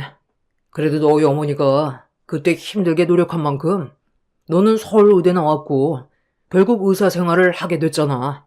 아마 편히 눈 감으셨을 거야. 앞으로 내가 너희 어머니 대신 지켜줄 테니까 힘들면 나한테 기대도 돼. 우리가 남도 아니고 고등학교 동문인데 도와줄 수 있는 것들은 내가 도와줘야지. 그때 이사만 안 갔어도 우리 삶이 달라졌을까? 그때 너무 사정이 안 좋았기 때문에 어쩔 수 없는 선택이었잖아. 만약 이사를 안 갔다면 우리의 관계에도 많은 변화가 있었겠지. 그런데 너는 이미 결혼을 했잖아. 내가 저번에도 얘기했지? 그 사람과 지금 좋지 않은 관계고 이혼 얘기까지 나왔는데 무슨 미래가 있겠어? 나도 이제 내 길을 가야지. 아닌 길을 계속 고집하면서 살 수는 없잖아. 너를 만나지 않았다면 나는 정말 삶에 낙이 없었을 거야. 그 사람과 성격이 너무 안 맞거든. 최대한 빨리 정리할 테니까 기다려줄 수 있지? 정말 괜찮겠어? 우리 관계에 대해서 네 처가 알게 되면 가만두지 않을 텐데. 나도 이러면 안 되는 거 알지만 엄마가 돌아가시고 나서 많이 힘들었는데 그래도 네가 내 옆에 있어줘서 많은 위로가 됐고 언제든 내 옆에 있어줬으면 좋겠어. 이런 내가 이기적인 걸까? 너희 가정을 무너뜨리는 게 옳은 행동일까? 너는 아무 잘못 없으니까 걱정하지 마. 내가 알아서 다 해결할게. 어차피 이혼하기로 했다고 얘기했잖아. 그 사람과는 이미 끝난 관계야. 마지막 영상 속에 담긴 음성 녹음은 저에게 엄청난 충격을 안겨주었습니다. 서울의대를 나온 고등학교 동문이라는 여자가 뭐가 부족해서 남편과 부적절한 관계를 만들어가는지 이해할 수가 없었어요. 컴퓨터 앞에 앉아 남편의 이중적인 모습을 모두 보게 된 저는 온몸에 소름이 돋았고 천천히 몸을 일으켜 안방문을 열고 들어갔어요. 세상 모르고 자고 있는 남편이 자기 잘못을 뉘우치고 있는 줄 알았는데 이미 저와 이혼을 결심하고 다른 살 길을 만들어가고 있는 중이라는 걸 알게 됐을 땐 분노가 머리 꼭대기까지 치밀어 올랐습니다. 자고 있는 남편이 너무 꼴보기 싫어 양동이에 물을 한가득 담아 그대로 남편의 얼굴에 사정없이 부어버렸어요. 찬물을 뒤집어 쓴 남편은 화들짝 놀라더니 잠이 덜 깬 상태로 소리치며 화를 표출했습니다. 저는 남편에게 블랙박스에서 녹음된 내용을 들려주었고 동문과 나눈 대화가 핸드폰에서 흘러나오자 남편의 얼굴은 사색이 돼선 말을 더듬기 시작했습니다. 할 말 있어? 설마 했는데 네가 나를 이런 식으로 배신할 줄은 정말 꿈에도 몰랐다. 그동안 잘못을 뉘우치고 있는 줄 알았는데 나랑 이혼을 하고 싶었어? 네 입에서 그 여자 이름이 반복해서 계속 나오길래 혹시나 해서 블랙박스를 살펴봤다가 지금 너무 충격을 받아서 온몸이 떨릴 정도야. 너까짓 게 나를 버려? 내가 유선이 이름을 반복해서 불렀다고 잔물을 뒤집어 엎는 건 아니지. 얼마나 놀랬는지 알아? 심장마비 걸려 죽을 뻔했잖아. 어떻게 얘기해야 되나 고민 중이었는데 차라리 잘 됐네. 이렇게 된 이상 전부 다 얘기할게. 나는 너랑 이제 같이 살아가는 게 지긋지긋해. 어차피 우리 둘이 맞지도 않는데 계속 억지로 살아봤자 시간만 버릴 거 아니야. 걔는 내 모든 걸 이해해주고 맞춰준다고. 하지만 너는 날 항상 무시하고 남편으로서 존중해주지 않잖아. 이런 삶이 너무 숨막혀서 그만하고 싶었어. 걔를 만날 때마다 너랑 비교되고 너랑 하는 모든 시간들이 너무 아깝게 느껴지더라. 그래서 조만간 이혼하자고 얘기하려 했는데 이왕 이렇게 된 거 도장부터 찍으면 되겠네. 자, 내가 서류까지 미리 싹 다 준비해놨어. 도장만 찍으면 되고 내일 서류 접수하면 우리는 남이 되는 거야. 내 인생이 바뀌는데 의자로 그딴 거 아깝지도 않다. 그리고 나 재혼식 가는 거 아니야? 너랑 이혼한 뒤 혼인신고는 나중에 다시 해야겠지만 우리 재혼식 먼저 하기로 했어. 걔는 지금 어머니가 돌아가셔서 많이 힘든 상태야. 내가 평생 옆에서 있어주기로 결정을 내렸어. 거기에다가 직업이 의사인데 너랑 비교가 되겠냐? 우리 부모님도 벌써 이 사실 다 알고 계셔. 진짜 너 이렇게까지 쓰레기였냐? 나는 그래도 너를 믿고 지금까지 봐줬는데 뒤에서 호박씨를 까고 있어? 내가 순순히 이혼해 줄 것 같아? 이런 기분으로 절대 안 해주지. 네가 원하는 대로 절대로 이루어지지 않을 거니까 나랑 이혼 원하면 소송을 하던지 알아서 해. 이깟 이혼 서류 찢어버리면 그만이야. 너희 두 연놈들이 내 앞에 와서 무릎 꿇고 손이 발이 되도록 빌어도 이혼 절대 안 해줄 거고 그년한테도 똑똑히 전해. 내 눈앞에 띄는 순간 머리채 전부 다 뽑힐 줄 알라고. 저는 남편의 뺨에 손을 올린 뒤에 당장 나가라고 집에 있던 물건들을 전부 다 밖으로 집어 던져버렸어요. 남편이 소중하게 생각하는 물건들이며 옷들 싹 다 밖으로 던져버렸습니다. 가진 것도 별로 없는 놈 데려와서 먹여주고 재워줬더니 감사한 줄 모르고 바람이나 피는 남편 놈을 용서할 수가 없었습니다. 집도 제가 식당 일해서 힘들게 모은 돈으로 마련한 거라 남편은 집만 가지고 들어와 살았거든요. 남편은 제가 정신 나간 여자처럼 난리를 치자 당황했는지 도망을 쳤는데 몇 시간 뒤 남편이 시모를 앞세워 다시 집으로 돌아왔습니다. 현관문 비밀번호까지 싹 다 바꿔버려서 문이 열리지가 않자 시모는 대화 좀 하자면서 쉬지 않고 문을 두드렸습니다. 너무 시끄럽게 행동을 해서 어쩔 수 없이 문을 열어줬는데 시모가 저에게 삿대질을 하면서 얼굴을 붉혔습니다. 너, 내 아들과 이혼을 안 해주겠다고 했니? 우리 아들이 의사 며느리를 데리고 오겠다는데 아주 초를 치네. 이혼을 빨리 해줘야 재혼식을 올린 뒤 어느 정도 시간이 지나고 혼인신고까지 할 거 아니야? 걔가 혹시 마음이 바뀌기라도 해서 재혼을 안 하겠다고 하면 우리가 얼마나 큰 손해를 보는지 알아? 의사인 그년이 뭐가 부족해서 저런 놈이랑 살겠어요. 의사 타이틀만 보고 그냥 달려드는 것 같은데 급하면 체하기 마련인 거 몰라요? 어차피 저도 당신 아들이랑 살고 싶은 마음 조금도 없고 더 이상 얼굴 보고 싶지도 않은데 그냥 이혼해주면 제가 너무 억울하잖아요. 괴롭힐 때까진 최대한 괴롭혀주고 떠나야 제 속이 후련하죠. 소송으로 가도 끌 수 있는 만큼 끌고 갈 테니까 가볼 때까지 한번 가보자고요. 더 이상 꼴도 보기 싫으니까 그만 나가세요. 시모는 제가 뜻대로 이혼을 안 해줄 것 같자 의사 며느리를 놓치게 될까봐 불안했는지 얼굴을 붉히면서 저에게 막말을 퍼부어대길래 저도 시모의 말을 받아치면서 쉬지 않고 불만을 털어놓았습니다.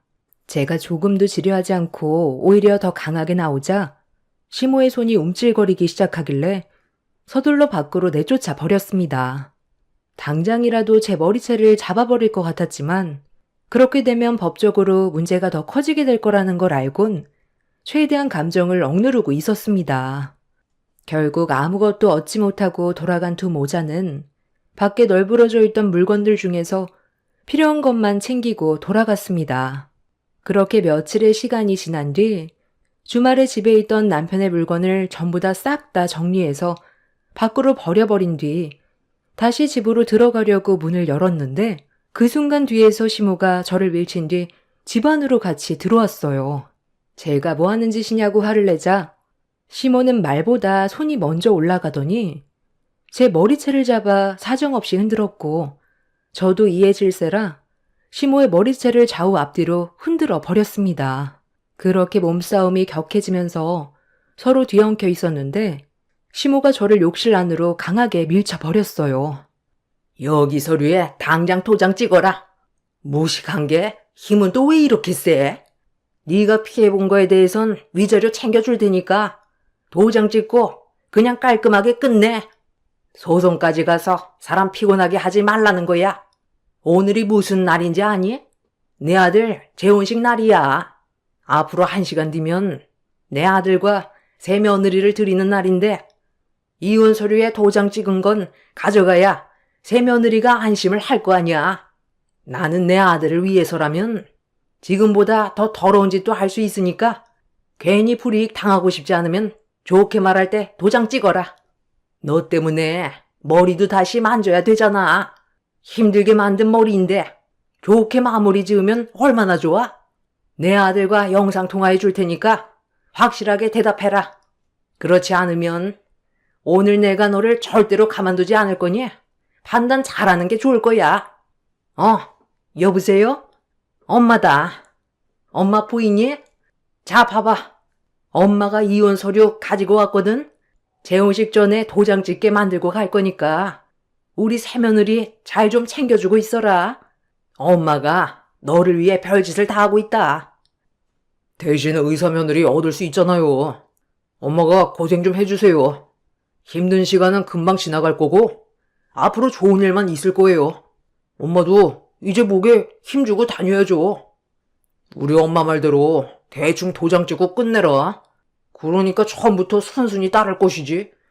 욕실 안에서 그게 뭐냐? 아, 잠깐만요. 식장 관계자가 불러서 다녀와야 할 것 같으니까 끊지 말고 기다려봐요. 남편은 영상통화가 연결이 된 채 갑자기 자리를 비웠어요. 시모는 저에게 서둘러 도장을 찍으라고 재촉을 했고 저는 시모의 말에 답을 하지 않았어요. 제가 조금도 반응을 보이지 않자 원하는 대로 해결이 되지 않아 화가 났는지 핸드폰을 세워놓곤 저에게 또다시 달려들길래 저 또한 지지 않고 난리를 쳤는데 갑자기 시모 핸드폰에서 비명소리가 들렸고 식장 안에 있던 사람들의 얼굴이 시모와 저를 바라보고 있었습니다. 식장에 있던 한 아이가 웃으면서 영상통화로 연결이 되어 있는 핸드폰을 발견해 가지고 돌아다니다가 사람들이 시모가 저에게 막대하는 모습을 보게 된 거였어요. 뒤늦게 온 남편이 다시 핸드폰을 아이에게서 뺏었는지 바로 전화 연결이 끊겼는데 이미 저와 시모와 몸싸움을 벌이는 게 전부 식장에 생중계된 상황이었죠. 시모는 저에게 화를 내면서 서둘러 도장을 찍었으면 이런 일도 생기지 않았을 거라고 온갖 짜증을 내며 집안에 물건을 던진 뒤 급하게 집 밖으로 뛰쳐나가길래 이번엔 제가 시모의 뒤를 따랐어요. 두 연놈들을 가만두지 않으려고 택시를 탄 시모의 뒤를 쫓았고, 그렇게 도착한 식장에서 남편과 시모가 만났는데, 주차장에서 목소리만 듣던 블랙박스의 상간녀가 모습을 드러냈습니다. 시모는 식장 안으로 들어갔고, 저는 상간녀를 가만두지 않으려 달려들려 했는데, 그 순간 상간녀가 어떤 한 여자와 대화를 주고받기 시작했어요. 정말 괜찮겠어? 나중에 이 사실을 알게 되면 상당히 골치 아플 텐데, 그때 돼서 문제가 더 커지면 어떡해? 그냥 지금 이대로 살면 안 되는 거야? 당연히 안 되지. 내가 배 아파 낳은 자식들을 어떻게 내칠 수가 있겠어? 그 사람한텐 조카들인데 언니 부부가 사고로 죽어서 내가 대신 데리고 살아야 할 것 같다니까? 그렇게 하래. 나만 있으면 된다고 하잖아. 그 사람은 집에서 애들이나 보라고 그래. 아까 너도 영상 봤지? 저 집안 나를 놓칠까봐 지금 눈에 뵈는 게 없다니까? 혼전 임신으로 낳은 내 두 아이들을 키워주기에 딱 알맞은 조건이야. 일단 저 사람도 한번 갔다 온 몸이고 내세울 거 없이 몸만 들어오는 거기 때문에 눈치 보면서 살 거 아니야. 그럼 내가 이용해 먹기 딱 좋지? 솔직히 그 여자 내가 인생 구해준 거나 다름없는 거다. 그리고 걔는 고등학교 때부터 내 뒤만 졸졸 따라다니느라 내 말 한마디면 죽는 신용까지 한다니까. 평생 이용해 먹다가 애들 다 크면 그때 내쳐도 되잖아. 그 집안 사람들 원래 좀 모자라는 경향이 있어. 내가 애들만 없었으면 이런 선택도 안 했지. 두 아이들 아빠가 책임 못 진다고 연락 두절된 상태인데 이렇게라도 아빠 만들어주면 괜찮은 거 아니야? 그리고 저 집안 어머니도 가정부로 쓰기 딱 좋아. 의사 며느리라고 내 한마디면 껌뻑 죽거든. 내가 오죽했으면 저 집안을 선택했겠냐? 우리 애들을 위해서라도 너는 그냥 조용히 지켜만 보고 있어. 상간녀의 입에서 상상도 못할 대반전을 듣게 된 저는 엄청난 충격을 받게 된과 동시에 그냥 집으로 돌아올 수밖에 없었습니다. 남편이 자기 인생을 망치려고 들어갔는데 제가 그 사람의 인생을 구제해줄 필요는 없었거든요. 그래서 그날 이후 위자료 받고 이혼 서류에 도장 찍어줬어요. 시모는 의사 며느리의 이미지에 손상이 가면 안 된다고 상간녀의 위자료까지 대신 내주었고 어차피 본인들이 알아서 인생을 망치려고 들어가겠다는데 제가 그 길을 막아주고 싶지가 않았습니다. 의사 상간녀가 데리고 있던 두 아이들의 친부는 책임을 회피하고 잠적했다는 것도 엄청난 충격이었고 혼전 임신을 해서 낳은 아이들인데 조카라는 말을 믿고 본인들이 돌봐주겠다면서 의사라는 타이틀에 미끼를 덥석 물어버린 그 인간들이 정말 한심했어요.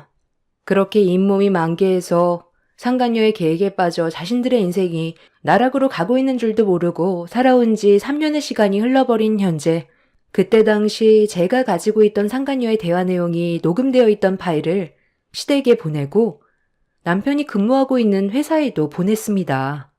그 인간들이 선택한 삶에 만족하고 있을 때 모든 걸 한순간에 무너뜨리게 하고 싶어 때를 기다린 뒤 한창 단물을 빨고 있을 때 보내주었네요. 그리고 상간녀가 혼전 임신으로 친자식들을 키웠다는 사실이 밝혀지면서 그 집안은 난리가 나게 되었습니다. 전 남편은 상간녀가 근무하고 있는 병원에 찾아가 조카라고 알고 있던 아이들이 상간녀의 친자식들이냐고 추궁했고 그동안 자신을 속인 거에 대해 분노하며 이혼을 요구했지만 의사 며느리의 재력에 단맛을 보게 된 시모는 처음에는 의사 며느리 머리채 잡고 난리치다가 충격적이게도 의사 며느리의 입장을 이해한다며 되려 옹호했어요. 전 남편은 이혼하겠다며 난리고 시모는 의사 며느리를 보낼 수 없다며 이혼을 뜯어 말리고 있습니다. 그 인간들은 의사 아내, 의사 며느리 얻었다고 그동안 좋아하면서 살았겠죠. 내막이 얼마나 더러운지도 몰랐던 그 인간들이 나락으로 떨어지니 속이 다 시원합니다. 제가 굳이 손을 더럽히지 않아도 알아서 무너져주니 드라마 한 편 보는 것 같아 속이 다 후련하네요. 힘든 시간들을 겪었지만 앞으로 남은 제 인생은 꽃길만 펼쳐졌으면 좋겠어요. 제 사연 들어주신 분들 감사합니다. 안녕하세요. 인천에 사는 52살 남자입니다. 하는 일은 차고지에 새 차를 운반해주는 트레일러 기사며 결혼 전부터 이 일을 하면서 생계를 유지하고 있어요. 운전하기를 좋아했고 운전만큼 잘할 수 있는 게 없어서 이 일로 돈을 벌겠다는 마음을 일찍부터 먹었죠. 얼마 전에 기막힌 사연을 겪어서 이야기를 털어놓을까 하는데 어디서부터 제 이야기를 들려드려야 할지 떨리지만 용기를 내어서 해보려 합니다. 어릴 적 어머니가 집을 나가고 아버지와 할머니 손에서 자라왔던 시절이 있었는데 어머니는 아버지의 술버릇 때문에 버티다 못해 나가셨고 한동안 아버지는 어머니를 찾는다면서 외갓집이며 친척집을 전전하며 행패를 부리고 돌아다녔습니다. 하지만 아버지를 피해 꼭꼭 숨은 건지 어머니를 찾을 수 없었고 아버지는 저를 앞장세워 다니시며 더 도끼를 품으셨어요. 그때 기억은 잊고 싶어도 잊을 수가 없었기에 살면서 저를 많이 괴롭혔네요. 친척 형이나 동생들, 누나들은 아버지 옆에 있는 절 불쌍하다는 듯 바라봤고 엄마 없는 아이라는 꼬리표는 자라오는 유년 시절을 불행하게 만드는 단어였습니다. 엄마 없이도 할머니가 엄마 노릇을 해주시면서 아빠가 나가 있어도 그 빈자리는 할아버지가 계셔 주셔서 전 행복했으며 할머니, 할아버지에게 사랑을 많이 받고 자랐어요. 하지만 사람들은 그렇게 봐주지 않더군요. 아무리 난 괜찮아, 정말 괜찮다니까 이러면 괜찮긴 뭘 괜찮냐, 울고 싶으면 울어라, 불쌍하다 등 이렇게 자기들 멋대로 생각하면서 절 걱정해준다는 말은 상처로 돌아온 적이 많았어요. 그런 시선들을 받으며 자라오니 속사정을 숨길 수밖에 없었고 남들 앞에서도 말 수가 없어 조용하다는 소리를 많이 들었습니다. 그래서 저에겐 혼자 일하는 트레일러 기사가 제격이었고 남들은 일로 스트레스를 받지만 전 도로 위를 달리는 게 좋았어요. 누가 뭐라고 할 사람도 없고 사계절을 도로 위에서 지내다 보니 마치 대한민국 이곳저곳이 다 고향 같고 일하는 것에 만족을 하며 살았기 때문에 연애를 할 생각도 못하며 지냈죠. 그런데 함께 일하는 동료 형님의 소개로 연애를 할 수 있는 기회가 생겼는데 고향 동생이라며 주말만 쉬는 저에게 만나보라며 약속을 잡아줬습니다. 형님과 함께 여자를 소개받았고 나름 서로에게 좋은 인상을 받았던 터라 연인으로까지 발전하며 특수한 일 때문에 평일은 만나지 못하고 주말만 만나는 일이 많았습니다. 다가오는 주말이 설레면서 짧게만 느껴지는 나날들이었어요. 누군가 저를 기다리고 있다는 생각을 하니 매주가 행복했고 1년 정도 연애를 하면서 지내다 아내에게 결혼을 하자고 했습니다. 아내의 집안 사람들은 별 볼 일 없는 저를 정말 식구처럼 대해주셨는데 저와는 다르게 행복한 가정에서 남부럽지 않게 사랑을 받으며 자란 아내의 모습을 보자 정말 잘해야겠다는 생각을 했어요. 이렇게 귀한 딸을 저에게 주시는 것 자체가 신기했고 장인 장모님을 부모님처럼 생각하며 지내야겠다는 다짐을 했습니다. 드디어 결혼 당일날 식을 올리는데 아버지가 기분이 좋으셨는지 아침부터 술을 드셨고 그게 화근이 되어 한 번뿐인 결혼식은 난장판이 되고 말았네요. 술 좀 더 내와봐. 이렇게 경산날에 술이 없으면 안 되지.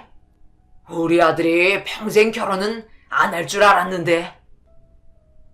아버지, 그만하시고 곧식 시작한단 말이에요. 사람들이 보잖아요. 오늘 사장님도 오셨는데 이런 꼴이 뭐예요? 너무 취하셨으니까 신부 대기실에서 한숨 주무세요. 그게 낫겠어요. 아버지, 제발 좀 일어나 보세요. 우리 며느리 어딨냐? 내가 며느리한테 할 말이 있는데, 우리는 시어머니가 없으니까 고부 갈등 그런 건 없을 거야. 그거 하나만으로도 얼마나 좋아? 괘씸한 여자 같으니라고. 아들 결혼식도 안 보고 지금까지 소식 한 번 전한 적이 없는 것 보면 어디 저 세상 간 걸지도 모르지. 기분이 갑자기 안 좋아서 안 되겠다. 아들, 축의금 받은 것 좀 줘봐. 오늘 고향 친구들도 왔는데 내가 거하게 대접해야지. 축의금 내놓으라고.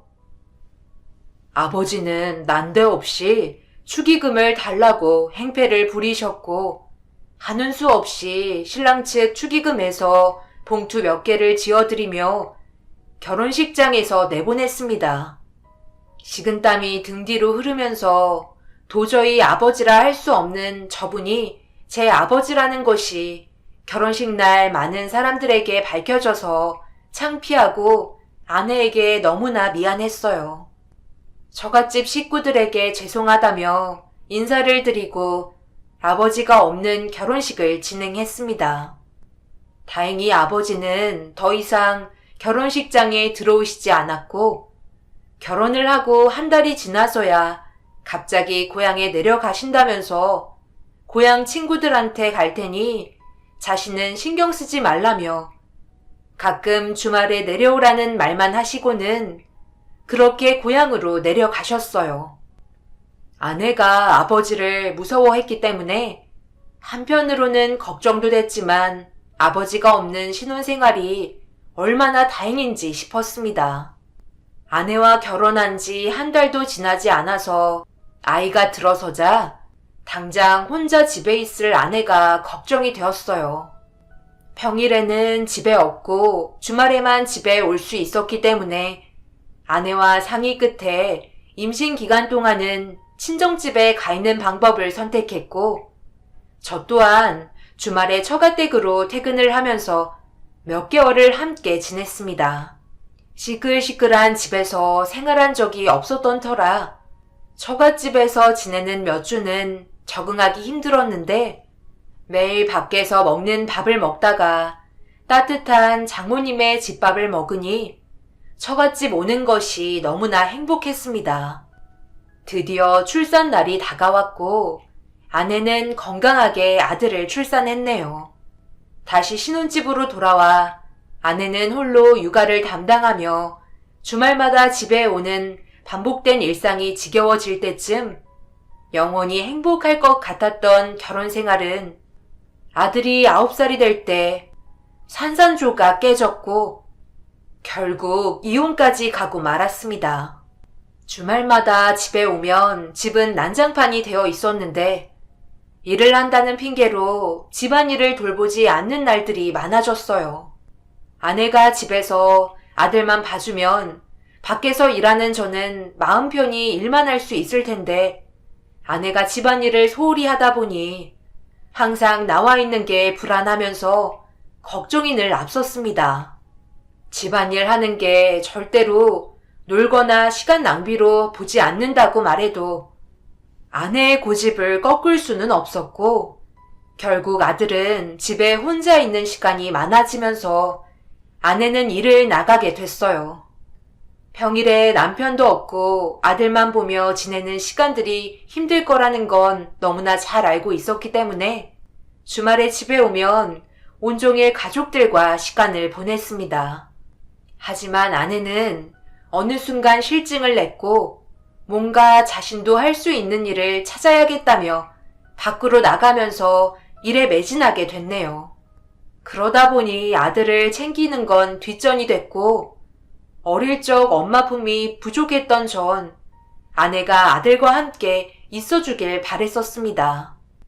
결국 잦은 부부 싸움으로 인해 부부 사이는 점점 좋지 않았고 아들이 아프고 난 후 결국 이혼을 결심하고 말았네요. 어느 날 아들이 갑자기 배를 움켜잡으며 쓰러지면서 지방에 있던 전 아내의 전화를 받고 인천으로 달려왔습니다. 아들은 갑자기 수혈을 해야 하는 상황이 오면서 아내와 제가 수혈을 하려 했지만 혈액형이 달라 수혈을 못하고 시간이 지체되고 말았어요. 다행히 아들의 수술은 무사히 끝났지만 저에게 의문점이 하나 생기기 시작하면서 결국 아들과 저의 유전자 검사를 하게 됐어요.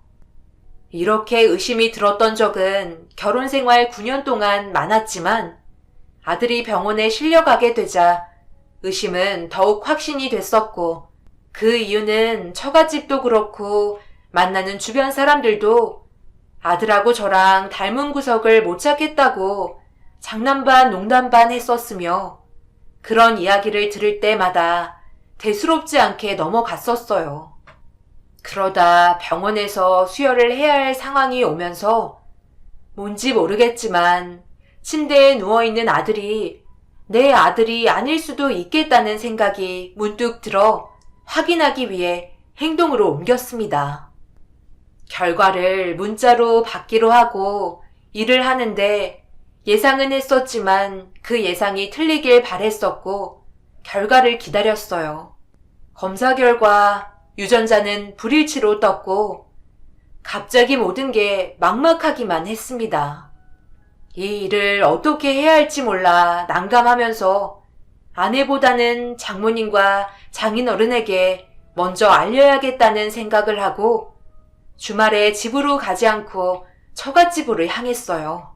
아무것도 모르고 계시는 장모님과 장인어른은 저에게 따뜻하게 밥을 내주시며 저녁을 어떻게 먹은지도 모르게 먹고 나서 장모님과 장인어른에게 핸드폰을 내밀었습니다. 하지만 의외로 담담하신 두 분을 보고 기겁을 하고 말았네요. 두 분 입에서 나오는 이야기는 충격적이었고 결국 처갓집을 뛰쳐나오게 됐습니다. 지난번에 주원이가 아파서 응급실에 갔었잖아요. 그때 의사가 급하게 수술부터 해야 한다고 하더라고요. 그냥 어떻게 살아볼까 했는데 주원이가 저랑 닮은 구석이 하나도 없잖아요.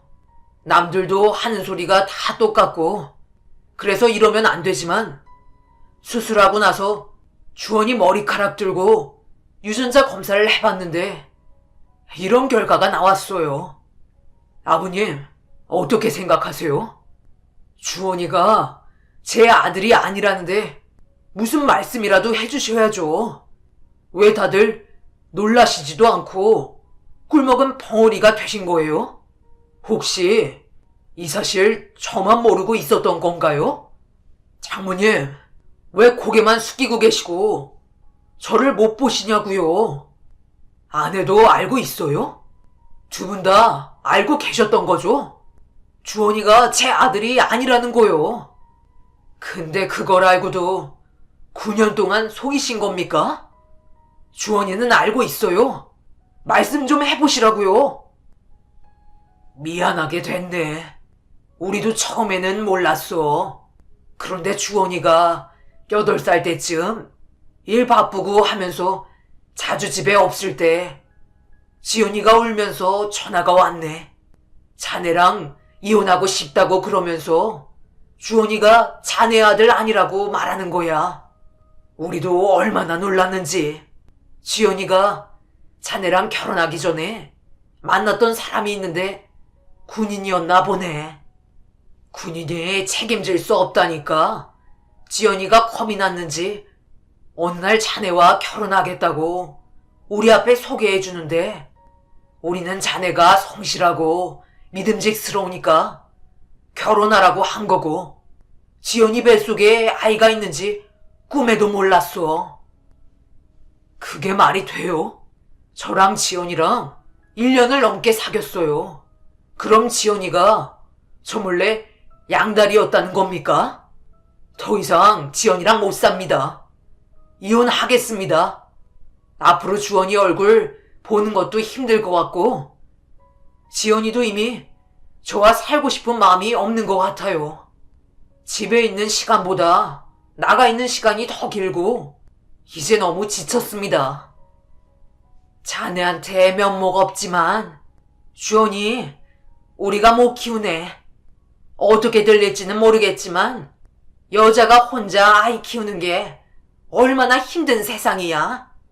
자네가 이혼하자고 한 마당에 뭐 숨길 것도 없지만 지연이 언젠가는 좋은 사람 만날 수도 있고 아직 젊으니까 여자가 아이 있으면 다시 결혼하는 것도 힘들고 아무튼 우린 주원이 못 키우네.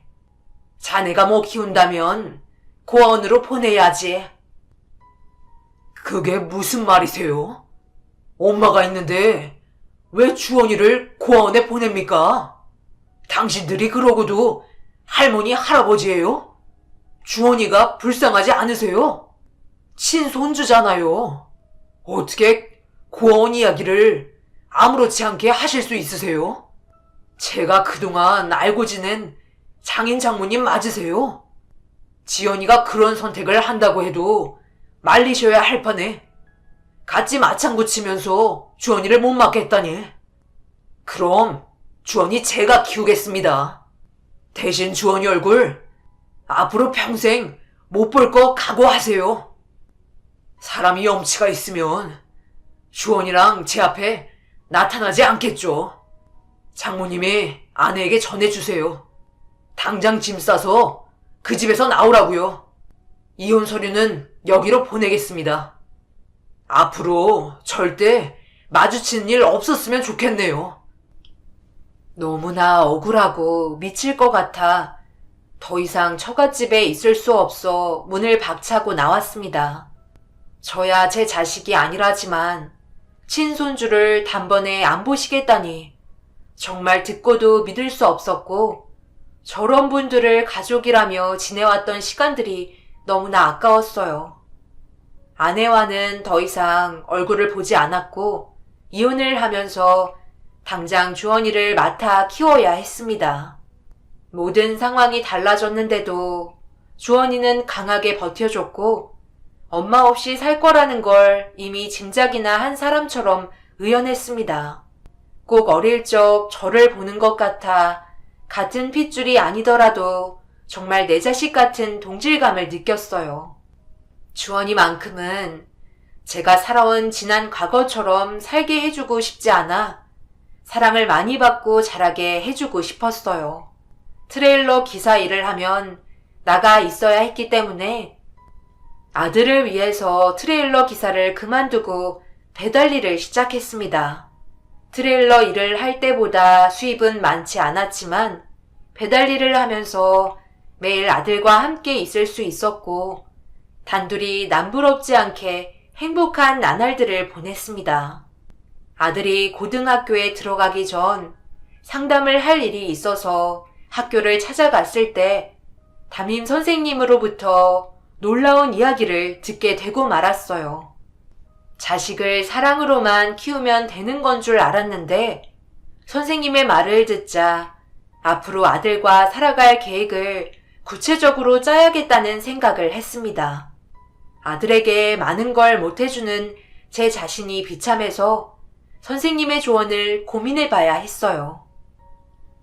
진작 선생님을 찾아뵀어야 했는데 이렇게 먼저 전화도 주시고 우리 주원이한테 무슨 문제라도 있을까요? 아버님, 너무 뵙고 싶었습니다. 어떻게 이런 똑 부러지는 아들을 키우셨어요? 주원이한테 이야기 못 들으셨어요? 이번 시험에 전국 5등 안에 우리 주원이가 들었는데 말 안 했나 봐요. 당장 가서 부모님께 자랑해도 모자른데 집에서도 감옥하나 보네요. 학교에서도 착실하고 친구들도 많은데 말수가 없어서 걱정이 되긴 한데 워낙 공부를 잘하니까. 아버님 기쁘시죠? 주원이가 학교에서도 1, 2등 하는 건 알고 계셨죠? 이번에는 전국 5등이라니까요. 공부를 잘하는 건 알고 있었는데 그냥 반에서 10등 안에 든다고 하길래 그런 줄만 알았습니다. 주원이 성격으로는 말 못할 이유도 있을 것 같아요.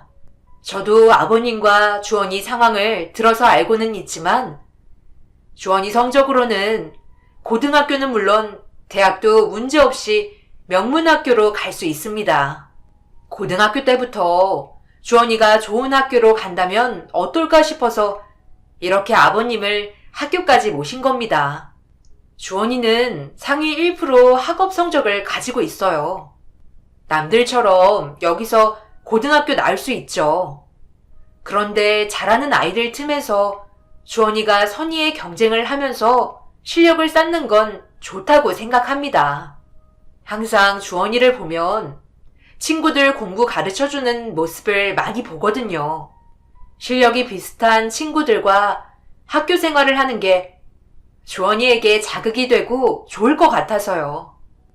제가 기숙사가 있는 고등학교를 몇 개 추려봤습니다. 당연히 이름만 대면 알아주는 고등학교고요. 염려가 되는 건 학비가 좀 들고 주원이와 상담을 했는데 워낙 혼자서 잘하니까 이미 가고 싶은 고등학교도 몇 개 정해놨더라고요. 그런데 주원이도 아버님 걱정을 참 많이 해요. 차마 이야기를 못했던 것 같습니다. 아들은 서울에 있는 기숙사가 있는 명문 고등학교에 가길 원했고 집안 형편 때문에 말하지 못했다는 말에 마음이 무너져 내렸습니다.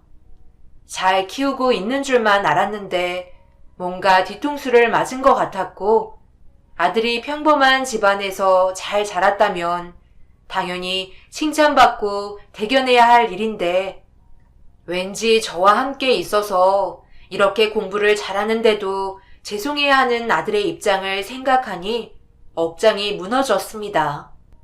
그날 밤 아들과 함께 외식을 하면서 최대한 지원을 할 테니 네가 하고 싶은 공부 마음껏 하라고 다독여 줬습니다. 그 말을 듣자 아들은 그동안 애써 참아온 눈물들을 흘리면서 어린 것이 얼마나 말 못할 것들이 많았으면 이렇게 서럽게 우는지 전 흘리는 눈물을 들키지 않기 위해 아들을 꼭 안아주었습니다. 담임 선생님의 도움으로 아들은 명문 고등학교에 갔고 1학년 대표로 입학식 날 선서를 하는데 그날은 제 인생 중 가장 기쁘고 기적 같은 날이었어요. 많은 사람들 앞에서 저와 아들은 부러움의 대상이 됐고 너무나 대견스러웠습니다. 그렇게 아들은 명문 고등학교 기숙사에 지내면서 저는 다시 도로 위를 달렸어요. 아들이 마음껏 꿈을 펼칠 수 있도록 도움이 되고 싶어 쉬지 않고 열심히 돈을 벌었고 대학 학비를 위해 주말도 반납하고 일을 했습니다. 달리는 도로 위에서 아들과 스피커폰으로 통화하는 시간이 가장 행복하고 행여나 아빠가 졸음운전할까봐 저녁에는 3시간씩 알람 맞춰놓고는 전화를 해주는 기특한 아들이었습니다. 그러지 말라고 공부하는데 시간 뺏긴다고 해도 아들은 좋아서 하는 일이고 이래야 공부도 잘 된다면서 저를 안심시켰어요. 한 번은 자주 가는 식당에 어머니 뻘 되시는 이모님이 밥이 나오기 전 아들과 영상통화하는 모습을 보시고는 너무 예쁜 그림이라면서 부자지간이 보기 좋다시며 계란 후라이를 내와주신 적도 있었네요. 단골 식당이다 보니 어느새 이모님과 아들은 영상통화로 인사까지 할 정도가 됐었고 저도 아들 자랑을 생전 남들 앞에서는 안 하지만 이모님 앞에서는 스스럼 없이 하게 됐습니다. 단골 가게는 음식 솜씨가 좋은 이모님 덕에 기사들이 자주 찾는 식당이었는데 어느새 기사들 전용 식당으로 자리 잡게 되었어요. 이모님 혼자 일하며 뷔페처럼 차려진 반찬들을 손님들이 접시에 퍼가며 먹는 시기였고 가끔 반찬을 만드는 날이면 동네 어머님들이 다 가게로 몰려와 일손을 돕고는 했습니다. 하루는 대낮부터 분주하게 음식을 하는 가게에 남자 2명이 들어와서 술을 먹고 식당에서 행패를 부리는 게 아니겠어요? 다른 단골 기사 손님들도 있었고 일손을 돕기 위해 어머님들도 많았는데 두 남자는 술을 달라며 행패를 부리고 반찬이 짜다며 투정을 부리기 시작했습니다. 가만히 보고 있었던 전 도저히 두 남자의 행동을 지나치지 못했고 정중히 다가가 여기 다른 손님들도 많은데 조용히 밥 먹고 가시라고 이야기했는데 그 소리가 거슬렸던지 한 남성이 제 멱살을 잡고 위협을 가하고 말았네요. 순식간에 식당 안은 긴장감이 흘렀고 두 남성은 덩치도 상당해서 말리려고 일어나는 손님들이 없었으며 살짝 겁이 나던 찰나에 주방에서 보고 있던 이모님과 어머님 2분이 분홍장갑을 끼고 나오셔서는 상황을 완전히 역전시켜버리고 말았어요. 이모님은 성인 팔만한 주걱을 주방에서 들고 나오셔서는 멱살을 잡은 남자의 엉덩이를 있는 힘껏 내리치셨고 그 바람에 저는 남자의 손에서 벗어날 수 있었습니다. 남자가 아프다며 엉덩이를 만지자 다른 어머님이 쟁반을 들고 와서는 남자의 등을 내리쳤고 옆에 있던 남자가 어머님의 팔을 잡고 뭐 하시냐고 따지며 묻자 다른 어머님이 물이 든 대야를 들고 오시며 아직도 안 나가고 뭐 하냐며 두 남자를 다그치면서 이제야 상황 파악이 됐는지 남자들은 꽁지 빠지게 가게를 벗어나고 말았습니다. 당신이 뭔데 우리 보고 조용하라 말아야? 우리가 술 좀 더 먹겠다는데 불만 있어? 반찬이 짜서 짜다고 말했는데 무슨 문제라도 있어? 법을 어기는 일도 아니고 솔직하게 할 말 한다는데 왜 시비야? 가뜩이나 일도 없어 힘든데 확! 남의 가게에서 또 소란이네. 술만 먹으면 아주 기억력을 잊어버렸나? 어디 와서 맨날 행패야? 곱게 밥만 먹고 가면 될 것이지. 허구한 날 그 입에 술만 들어가면 이 난리지. 아무리 동네 사람이라고 해도 내가 술주정 부리면 가만 안 둔다 했지. 반찬이 짜면 먹지를 말어. 내 반찬이 짤 수도 있고 싱거울 수도 있지. 나도 이제 나이가 몇인데 어디서 반찬 투정이야 이 녀석들아. 물벼락 맞기 전에 당장 나가. 한 번만 더 술 달라고 해봐. 다음에는 밥도 안 줄 테니까. 이모님 괜찮아요? 저렇게 내보내고 다음에 보복하러 올지도 몰라요. 차라리 경찰에 신고하는 게 어때요? 내가 70이요. 보복하러 오라고 하면 오라 해. 무섭지 않으니까. 그나저나 목은 괜찮아? 어디라고 덤비길 덤벼. 알고 보니 두 남자는 동네 사람들이었고 이모님 가게의 단골인데 술만 먹으면 행패를 부려서 이모님이 술을 안 팔겠다고 한 거였어요. 밥만 와서 먹고 가라고 한 건데 그걸 못 참고 입에 술을 대면서 행패를 부린 거였고 이모님과 어머님들은 늘 있는 일처럼 행동하셨던 거였고 두 남자가 나가자 무슨 일이 있었냐는 듯이 아무 일 없이 자기들의 일을 하러 주방으로 들어갔습니다. 엄청 용기를 내서 이 상황을 막아보려 했는데 뭔가 허탈하면서 민망했고 조용히 자리에 앉아 마저 밥을 먹기 시작했습니다. 단골 가게와 추억이 하나둘 쌓일 때쯤 동네만 지나칠 일이 생기면 한 번씩은 가게에 들러서 인사를 하는 게 익숙한 사이가 되었고 아버지를 만나러 아들과 함께 고향으로 내려가는 명절날에 이모님 가게에 들렸습니다. 여전히 식당 문을 열고 계셔서 아들과 점심을 먹고 나오려는데 이모님이 밑반찬을 싸주셔서 너무 감사함에 눈물이 흐르고 말았어요. 내가 자네 눈물 보려고 반찬 싸준 줄 알아? 주원아, 네 아빠 이렇게 마음 약해서 어쩐다니? 나중에 나이 들면 아들이 흉봐. 아빠 눈물 질질 짠다고. 나이 들어서 우는 거 아니야. 그냥 고맙다고 말 한마디 하면 되는걸. 생전 명절에 누가 찾아와 준 적 없었는데 이렇게 찾아와 준 게 고마워서 조금 싼 거니까 아버지랑 가서 먹어. 이모님은 조금 쌌다던 반찬이 양손 가득 들어야 들 수 있을 정도로 양이 많았고 명절날 괜스레 어머니가 생각이 났던 순간이었습니다. 고향에 내려가 아버지를 뵙고 저녁을 차리는데 생전 칭찬 한 번 없으셨던 아버지가 반주를 하시면서 반찬 칭찬을 하셔서 괜히 어깨가 으쓱해지는 밤이었어요. 아들은 할아버지의 칭찬이 듣기 좋았는지 단골가게 이모님에 대해서 이야기하며 명절날 3대의 저녁 시간은 오순도순 웃음이 끊이지 않았습니다. 할아버지, 이 음식들 다 아빠가 한 거 아니에요. 아빠 단골기사 식당에 할머니가 아빠를 예쁘게 봐주셔서 다 싸주신 거예요. 그런데 그 할머니 명절인데 가족도 없이 혼자 계시는 것 같더라고요. 우리가 왔을 때 엄청 반겨주셔서 마음이 아팠어요.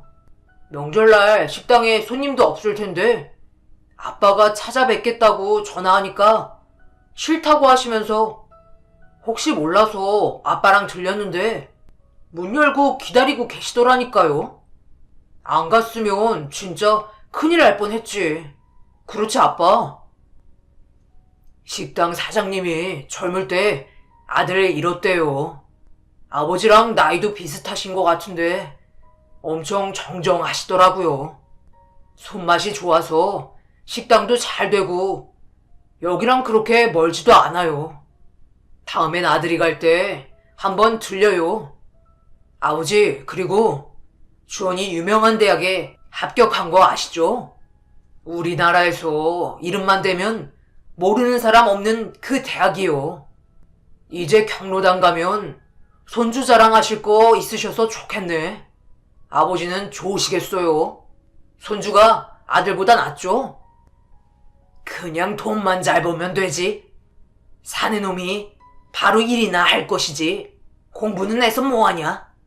아빠 등골 뽑아 먹으려고 아주 잘났다. 요즘 뉴스 보면 공부해도 돈 못 버는 사람 수두룩하던데. 우리 집에 박사 나올 것도 아니고. 아이고, 아버지는 말을 해도 꼭 그렇게 툭툭 하신다. 맘에도 없는 소리 하지 마시고요. 이렇게 하시고는 경로당 가서 우리 손주 하면서 자랑하실 거잖아요. 주원이 너는 너 하고 싶은 거 열심히 해라. 아직은 아빠가 힘도 있어서 네 학비도 줄 수 있고 결혼할 때까지 먹여 살릴 수 있으니까 걱정 말고. 아빠가 돈 벌어서 이 나이에 무슨 욕심이 있어서 집을 사겠니? 차를 사겠니? 그냥 너 하나 잘 키우면 그거면 됐지. 아빠는 안 먹어도 배부르다. 아버지는 나이가 드실수록 성격이 많이 누그러지셨고 농사일을 하시면서 술도 많이 줄이셨어요. 건강을 챙기시는 게 눈에 보였고 아들은 원하는 대학에 들어가 꿈을 위해 한 발자국 가까워졌으며 아들이 대학을 들어가는 그 해에는 모든 일이 일사천리로 해결되는 것을 느낄 수 있었습니다.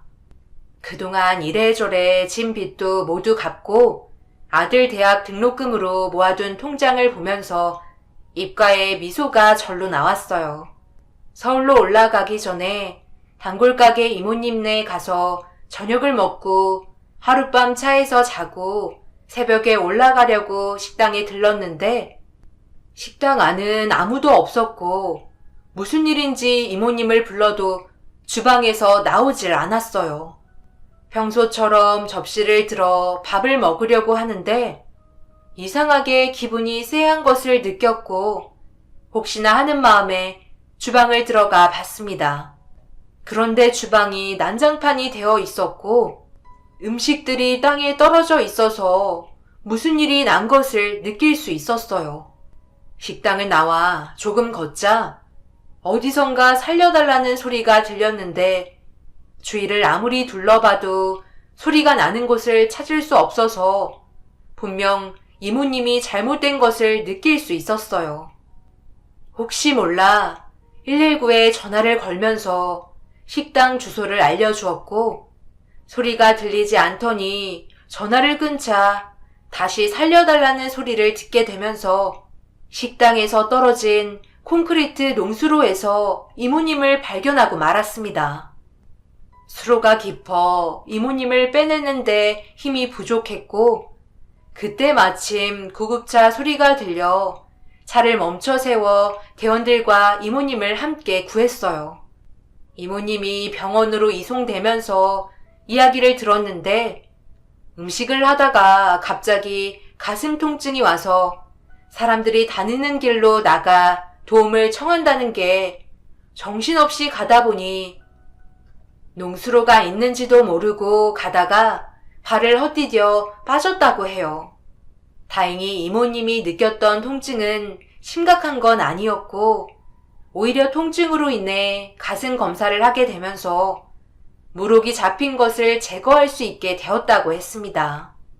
이모님의 입원 수속을 해주고 필요한 물건들을 이것저것 챙기니 하루가 지나서야 차가 있는 곳으로 갈 수 있었고 주차되어 있는 곳을 갔는데 불안하게 운전석 문이 열려 있는 것을 보고 달려갔는데 차는 누가 뒤진 흔적이 있었고 아들 등록금과 전재산이 들어있는 통장이 없어진 것을 알게 됐습니다. 너무나 허탈함에 그 자리에 주저앉아 서러움에 눈물을 흘리고 말았어요. 생전 그렇게 펑펑 운 적은 없었을 정도로 서럽게 울면서 땅을 치며 못난 제 자신을 자책하고 말았네요. 아들 얼굴을 볼 수가 없어서 한동안 주차장을 떠나질 못했습니다. 이런 일이 일어난 줄도 모르고 있을 아들에게 차마 등록금을 잃어버렸다고 말할 수가 없었고 그 순간 도움을 청할 곳은 아버지뿐이어서 아버지에게 전화를 했어요. 이런 사정을 눈물로 이야기했더니 아버지는 자신이 돈이 어딨냐며 왜 미련하게 돈을 잃어버려서 손주 학교도 못 가게 만드냐면서 저를 타박하기 바빴습니다. 당장 이번 주까지 돈을 마련해야 하는데 앞이 캄캄했고 결국 대출을 생각하고 알아보고 있는데 등록금 마감일을 며칠 남겨두고 어느 날 아들에게 전화가 오자 황당한 이야기를 들려주면서 믿을 수 없는 기적들이 펼쳐지고 말았어요. 아빠, 감사합니다. 그런데 왜 이렇게 많이 내셨어요? 당장 등록금만 내면 되는데 학비 전액을 낼 만한 돈이 어디 있다고. 방금 학교 가서 확인서 뜯어보고 나오는 길이에요. 아빠, 나 때문에 우리 집 거덜나는 거 아니죠? 뭐라고? 학비 전액을 냈다고? 무슨 소리야? 그 확인서라는 거 진짜야? 아빠한테 지금 사진 찍어서 보내봐. 아들은 확인서를 문자로 보내왔고 4년 학비를 모두 냈다는 확인서였습니다. 전 낸 적이 없는 학비를 누가 낸 걸까요? 아버지에게 전화를 해봤지만 받지 않으셨고 학교에 전화를 해서 물어봐야 했어요. 학교 측에서는 납부자 이름이 아버지 이름으로 되어 있다고 말해줘서 이렇게 큰 돈이 어디서 났는지 당장 아버지가 있는 고향으로 달려갔습니다. 고향집에는 손님이 와 있는지 집 앞에 택시가 있었고 황급히 집을 들어갔는데 제 앞에 펼쳐진 상황을 보자마자 마당에 주저앉고 말았습니다. 도저히 일어날 수 없는 기적이라는 게 제 눈앞에 또 한 번 펼쳐진 거였어요. 아버지, 돈이 어디서 나서 주원이 학비를 다 낸 거예요. 저한테는 그럴 돈 없으시다면서요. 도대체 이게 무슨 상황인지 설명을 해주셔야죠. 그리고 왜 이모님이 여기 계시는지 혹시 두 분 아시는 사이세요? 인사해라. 네 엄마잖아. 넌 자식이 돼서 엄마 얼굴도 까먹어서 어떻게 하냐? 그러고도 자식이야?